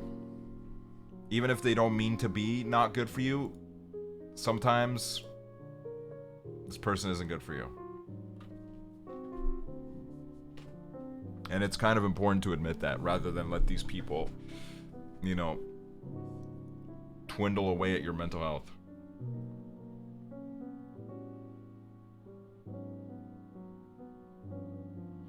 But sometimes voicing concerns can lead to drama. I've had experiences with that too, and if that happens, they're toxic, dump their ass. No, yeah, if you go to a friend and you are expressing genuine concern and they turned into like a little like weird contest and a little like debate, and it feels like, you know, because it's like, I think it's well and fine for both people to kind of like communicate their sides. I think that's well and fine, but when it feels like the other person isn't even listening and they're just kind of like, you can tell that they're kind of just like in this for themselves, I think at that point you're just fine to be like, fuck this. And I mean, obviously it isn't like easy. It isn't like at the snap of a finger you're like, fuck this person, I'm out. You know, obviously there's like a bit of like a harder process for that, but in the long term you'll be glad. Sometimes the hardest things to do will be the things that you'll be the most glad for.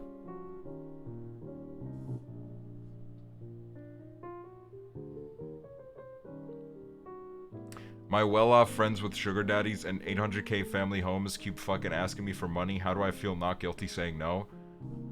I saw this like thing on TikTok one time, where it was like, it was one of the like Marvel. I forgot what her name is, but she said something like how like one of the wisest things that anybody ever said to her is that no is a sentence. Like, if you don't want to do something, you can just say no, and you don't have to say anything else. And that's perfectly fine. You don't need to be like, no, because, you know, sometimes you can just say no. It's especially fine to say no when people are asking you for money. I myself have had to turn away family members that have come to me and asked me for money.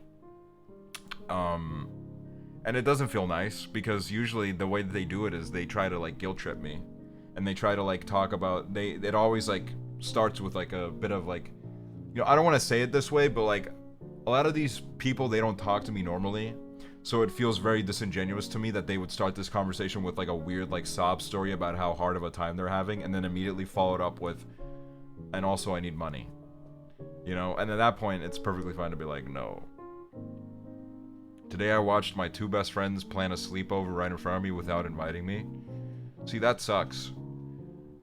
And whenever you're in a group where you feel like you're being left out, you either got two options. You gotta tell them, hey, what the fuck is up? And if that doesn't work, then you just gotta find a new group that appreciates you. Because sometimes some groups just aren't meant for us.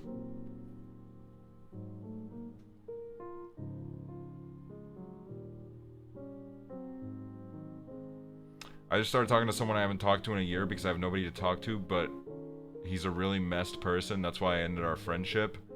I don't know if I should keep talking to him to not feel lonely or continue talking and get my feelings hurt more. Never use a person to fill your loneliness. It doesn't work, and it always leads you to people that you probably shouldn't be talking to. I've done this many times in my life. I've used people to fill my own emptiness and voids, and there have been times where it's been hurtful for me, because that means I've gone back to people that don't treat me right and that people don't respect me. But also I myself have hurt people by doing this, because I subconsciously used a person to try and like fix my own shortcomings and my own loneliness, you know. And I wasn't, looking back at it, I probably wasn't talking to this person for the right reasons. So it's just in general, it's never a good idea when it kind of just like feels off, you know. It's not worth it. How did you get used to the feeling of being alone? Ever since I moved to NYC, I find myself being alone more often, and it's such a scary feeling. Here's the thing is, being alone isn't bad. And I think there's a lot of things that I think once you learn to love it, you could be like, being alone is amazing. Like, being alone is, there's so much, like, there's this beauty in being by yourself and enjoying your own company. It's a wonderful feeling, but you shouldn't, like, you know, I don't know. Being alone and loneliness don't have to go hand in hand. And also, maybe sometimes you're just like not meant to be alone. Maybe you're in a time in your life where you need people around you, so you need to kind of like maybe, you know, reach out to people or go to like classes or something, do something that may introduce you to people. But the most important thing to remember is you shouldn't feel anxious about being alone, because I used to have a problem where I would feel bad about being alone because I felt like the world was moving on without me. Whenever I would go off by myself and do something, my mind would immediately go like, okay, but I'm missing out on all this. Like, I'm gonna miss out on every bit of this, every bit of that. And the most important thing for you to remind yourself is that, you know, that's not true. You're fine. Now, regarding another thing when it comes to loneliness is, I think one of the worst feelings of loneliness is when you're around people and you feel completely alone. When you're in a group, when you're literally surrounded by people and you just feel this like insane loneliness. I actually went through this myself recently. It was when I was in London at the end of the night. I had a very fun night. Like, overall, I had a very fun night in London. But it was the end of the night, and I probably should have left before this. But I was in this, like, really dodgy club in East London, and I was surrounded by people that I really didn't even know. I didn't know what I was doing there. And it hit me like a truck. I was like, what am I doing here? Like, I literally, like, I felt like I could have literally, like, died, and these people wouldn't have given a fuck. I don't know how I really ended up there. I was pretty drunk. But then I had this, like, realization where I was like, yikes, I'm in the middle of a fucking club right now, and I feel so fucking alone. And that's not good. So then at that point, I was just like, I gotta get the fuck out of here. So I would definitely avoid being around people that make you feel alone. I feel like I've completely disassociated the last 2 years and I'm living in third person. I don't remember anything, but I also don't remember anything from before COVID, and I don't know what to do because I just feel like I'm in a fog. Any of my memories that happened before COVID, they don't feel like they happened to me. If I talk about like the times I went to VidCon, the times I went to TwitchCon, it doesn't even feel like I'm telling my own stories. It feels like I'm telling like, I'm like talking about like a movie that I saw. And it's pretty scary. It fucking makes me sad sometimes because I feel like my own memories are not even my own anymore. And I feel like, I'm like, fuck, you know? But, I don't know. Now that I've started like going out more, I've started seeing people more, I've just come to realize that it's gonna get better. Once you get out of this funk, once you start creating more memories, once you stop, you know, being inside all the time, it does help a little bit with the disassociation. I mean, you know, I was in a pub like last week and I was disassociating the shit out of it, but I was still like, you know what, at least I'm like, I don't know, man, like at least I'm having fun. But it does get better.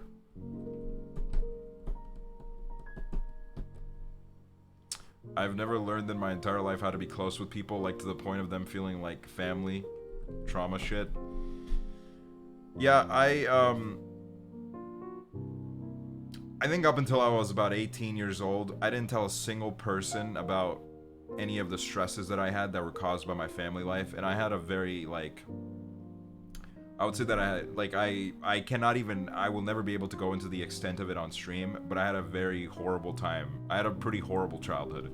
Like, up until I was about 18, I'm not gonna lie, I lived in like, actually I think it was literally, maybe until I was like 20, I lived in copium mode, and I was like, man, I had a great childhood. Like, you know, there were definitely some things that were off, but I had a great fucking childhood. And then I became older, and I was like, wait a minute, that's not actually true.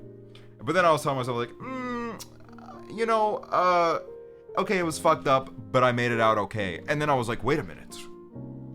Maybe the reason why I'm so fucked up now is because everything around me was fucked up. And then it's like putting together all these pieces and like coming to terms with it and shit. But basically, as I was going through this childhood, I didn't talk to anybody about it. I didn't talk to like anybody about how stressful it was or how like, you know, this or that. Not a single soul. I just felt like I had never been introduced to that idea. I would go to school and be like, yeah, my family's epic. Like, my family rocks. And then I feel like the only times I would really like, because the thing is, like, when you're a kid and you grow up in an environment and you don't see other environments, you're like, this is normal.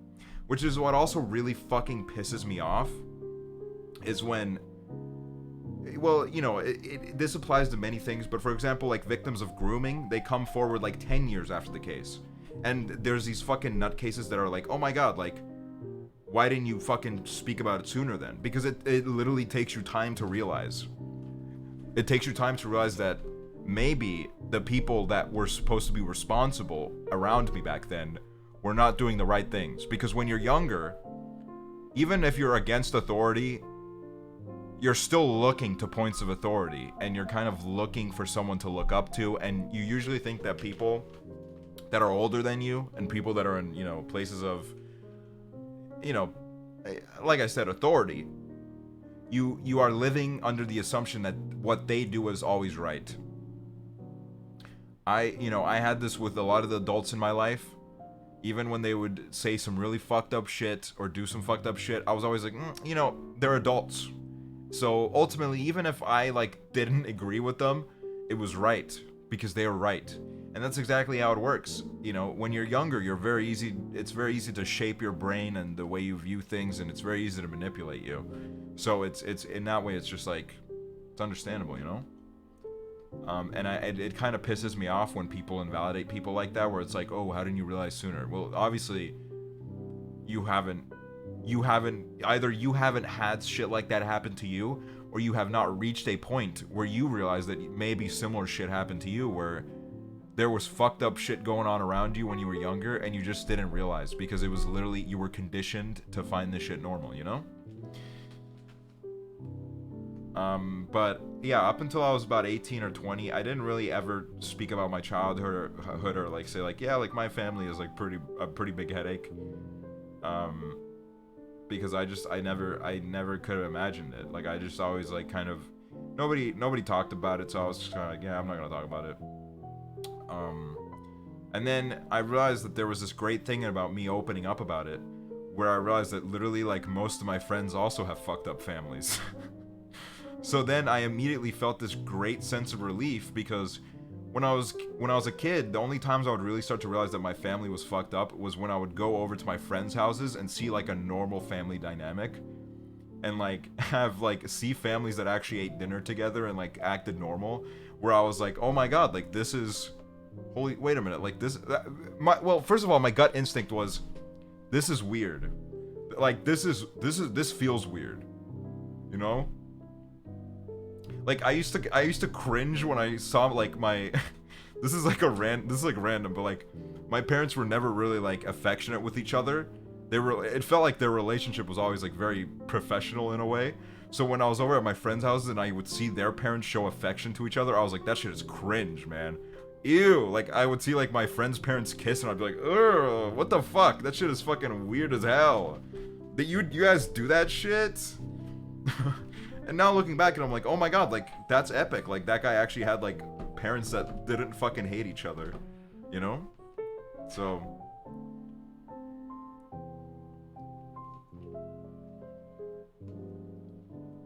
how do I love myself? Just realize that you are who you are. There's no escaping. And I know that can sound scary, but I think once you really think about it, you just need to... see, here's the way, like, I like to think about life, okay? You need to kind of... something that they'll teach you in therapy is that writing things down helps a lot, because it's good to visualize your problems.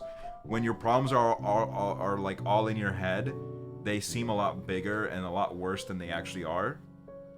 But when you write things down, you can actually read it out, and maybe if you have a problem that seems like it's really stressful, but then you read it out and you're like, wait a minute, this is actually stupid. Like, why do I even care about this? It helps a lot. Another good thing to do is write down everything that's bothering you right now. Every single thing that you can think of, no matter how big or small. And then you cross out all the things that you can do nothing about. Jack shit about. You cannot, like, that's just the way life is. You cannot change this. And once you start to cross those things out, you'll be left with the things that maybe you can work on. You know, maybe you want to, like, become more outgoing. Maybe, like, those are things that, they're not the easiest thing to work on, but realistically speaking, you can take little steps to make yourself better at these things, you know? So, I don't know, that helps. It's good to visualize things. I've started doing this thing where it's like, I write down a lot of notes. My iPhone notes are full of notes from like some of the worst nights of my life, where I write down every one of my emotions, but also nights where I feel at peace. I don't know if I'll ever read them back. I've never read a single one of them back yet. I just write them in and then forget about them, but it kind of helps, you know? It helps putting these feelings out there on paper.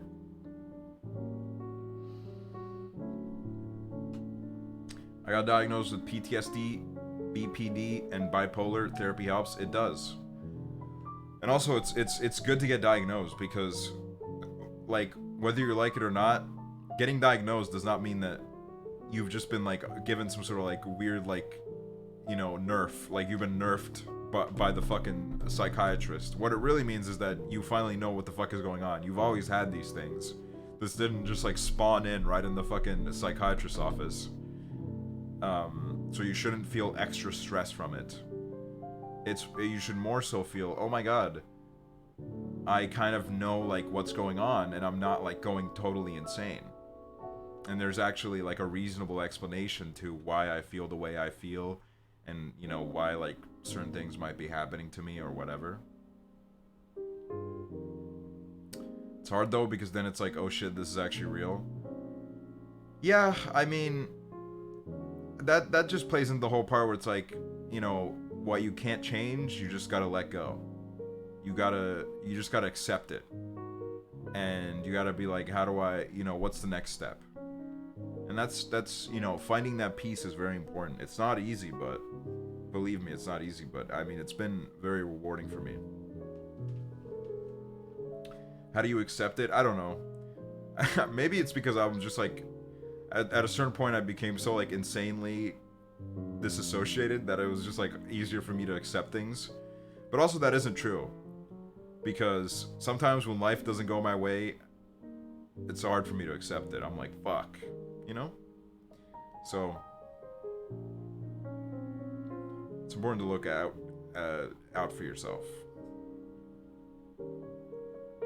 How to accept the fact that you're not going to be a teenager forever. I don't know. I find great joy in the fact that I'm not a teenager anymore. I'm gonna be honest with you. If that helps you, I'm just gonna be honest with you. I was a little bit scared when I turned 18 and I was like, oh man, I feel like it's time to, like, kind of know what I want to do with my life. But now that I'm, like, actually, like, I guess in the midst of, like, adulthood, I'm really glad that I'm not a teenager anymore. I'm really happy. I feel so much smarter. There's so many more things I can do.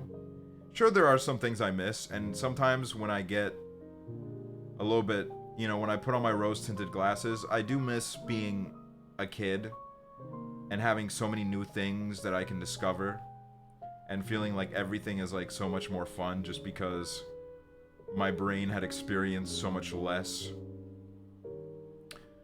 That is something that I miss sometimes.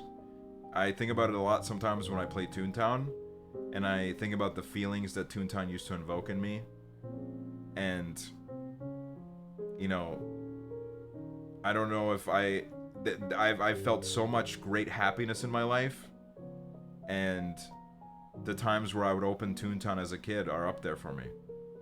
Just the pure amount of, like, serotonin and the excitement that would roll through my body. Like sometimes I would get so excited that I would let out like little like yes. Like I'm not even joking. Like that's just how happy it made me. And now I go on Toontown and I'm like old and I'm like this shit wasn't even like it was all because I was a kid. This whole world of Toontown seemed so much more vast and incredible to me. So, you know, but I'm also like, you know, there's so many things to experience in life. So, how to feel like not shit about my Twitch addiction. I feel like I waste my life on here, and I can't get away. Look, man. At a certain point in my teenage years, I felt like I was wasting my time away because I was fucking sitting in the Toontown community, man. I'm not joking. I was like pretty deep in the Toontown community until I was like 17. Like people around me were getting pussy and shit, and I was on Toontown, man. And I was like, oh my god, like I really feel like I'm fucking wasting my shit away.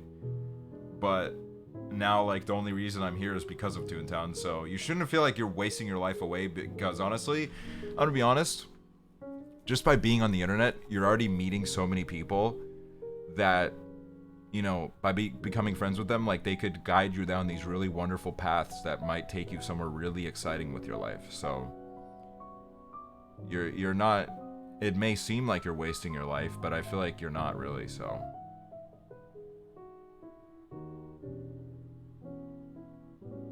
Okay, but what if you're not making friends? Then reach out to people.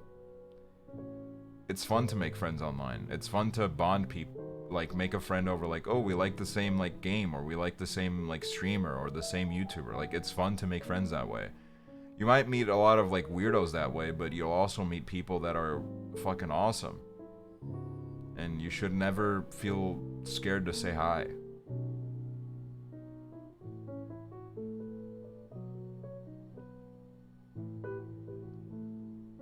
Offline chat is a good place to make friends. That is true. If you ever want to talk to somebody, you can just come to offline chat, and I'm sure somebody will speak to you. There's always somebody looking at it.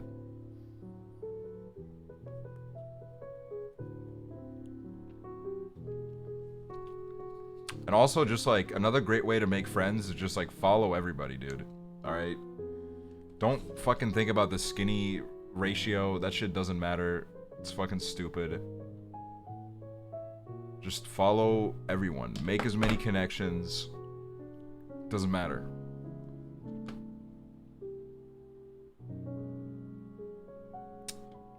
Skinny ratio, it's when people are like, I need to have more followers than the people I'm following. It's a fucking stupid concept.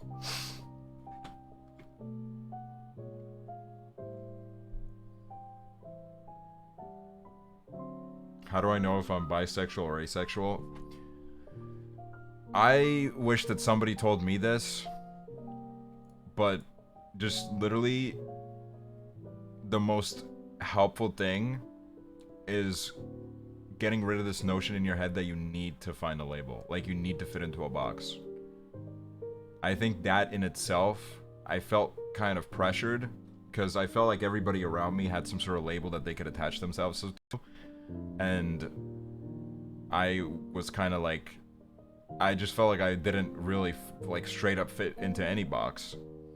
So then that created stress for me. But then I realized like I don't need to label myself.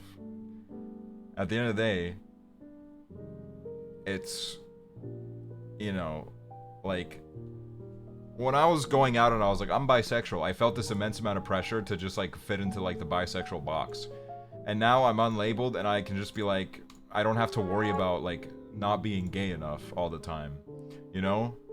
Like, I just fucking hated that feeling where I was like, somebody's gonna, like, call me out for not being gay enough.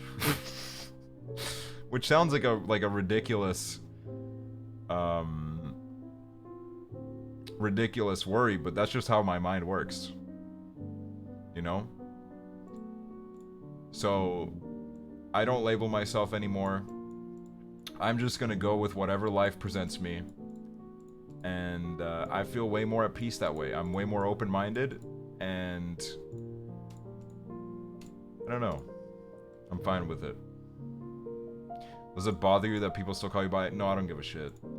You could call me straight, gay, Bye. I don't give a fuck. I literally don't give a shit. It doesn't affect me. But I understand that for some people that can be a little bit anxiety inducing. But for me personally, I don't give a single fuck. I literally don't give a shit. I like to play into it a little bit because I do think it's fun. I like to meme a little bit, but overall, I don't really give a shit.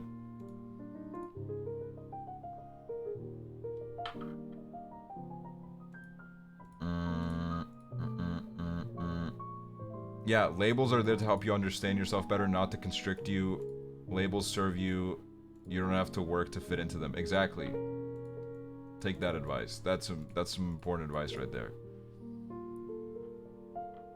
Only use labels if you feel like they actually help you. If labels are causing you stress, girl, ditch them. Dump them immediately. You don't need them. Just live your life. Feel how you feel. Be who you are. Fuck that shit, man. Because I've also, I've had like a lot of like, I feel like a lot of times it is like people that, a lot of bisexual people have trouble with this, but I've also like, some of my gay friends have been like, I feel like 3 years ago I came out as gay and now I feel like I'm fucked now. Like I recently I've been like, I don't know if I'm gay anymore. Like, I feel like my horizons actually are more broader, and I'm like now stressed out because like I can't undo my coming out. It's like, no, you can. It's not, you didn't sign a contract. You didn't sign a lifetime contract to be gay. That's just how you felt at the time, and it's fluid, sexuality's fluid. You realize that, it's fine.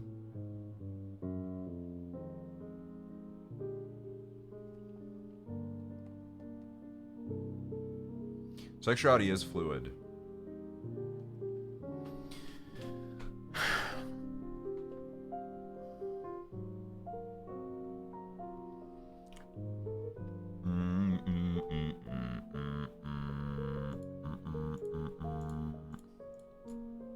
Dude, everything is fluid. Anything that is a fucking social construct is fluid. Believe me.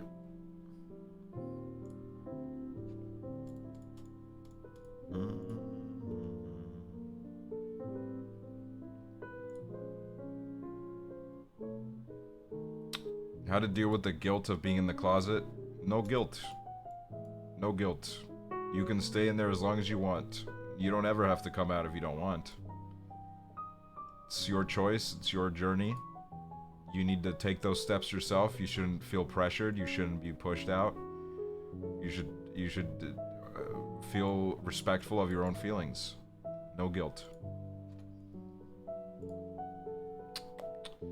Dude, you know what's messed up? I feel attracted to my therapist sometimes.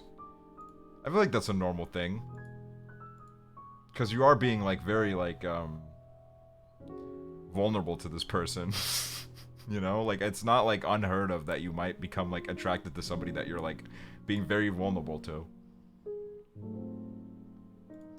But, just don't let it get too carried away, I guess. Because you do need to realize that, maybe give yourself a little bit of a Ludwig moment. Attracted to any guy that cares about me. Yeah, that's, I've been there. Literally any person that, like, shows me affection, I'm like, you know what? You're, like, the best person I've ever met. And then, they're not actually the best person I've ever met. It was a facade that my brain created.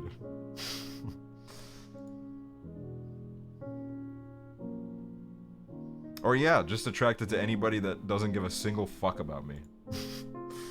Attracted to anyone that would push me in front of a car. That's also a problem.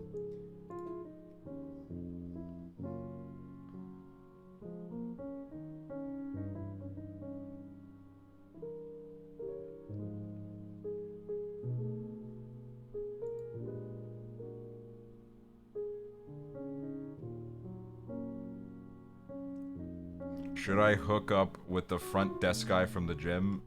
If you want. Fuck it. It's your life.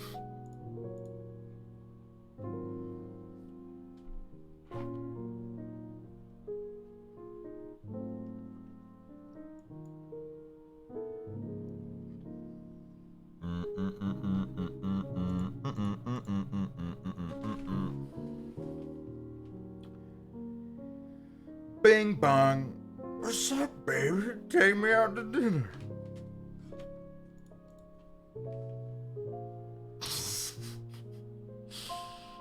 Joe Byron. Hey, yo. Bing bong. So should I buy an NFT? Yeah.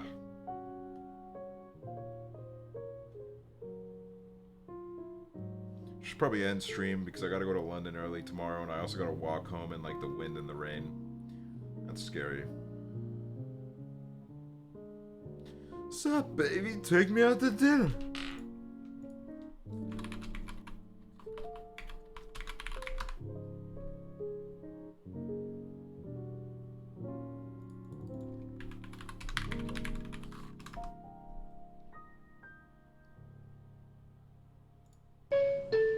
Hey, yo, we got Byron's Car Wash live from Coney Island. Are you vaccinated? Yes, sir. I was feeling thirsty. Your mom gave me a gallon of Henny to quench that, you heard? It's no snow on the floor.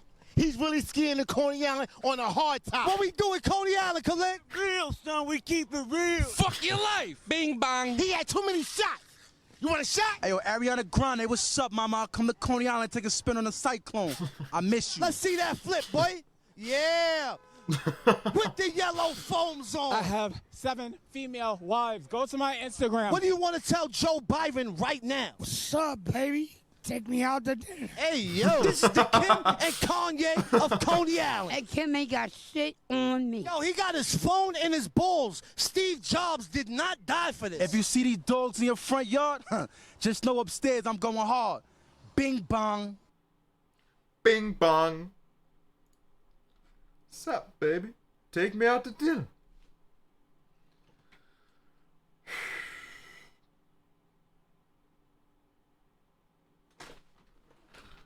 All right, I'm out. I'm out. I need to leave. Otherwise, I'm gonna wake up all groggy and tired tomorrow. Sup, baby? Take me out to dinner. Who do we raid? I won't be live tomorrow because I'll be in London. It'll be exhausting, probably. But who knows what else the future might bring to me. To me. What the future might bring to me. To me. Let's raid Josh. Fuck it. Fuck it. Josh raid. Thanks for watching, guys. I love you. Love you guys. Thank you for the conversation. It was very fun. Bye-bye. Bye-bye, guys. Bye-bye. Adios. Bye-bye. Bye-bye. Bye-bye. Bye-bye. Bye-bye. Bye, boy, boy, boy.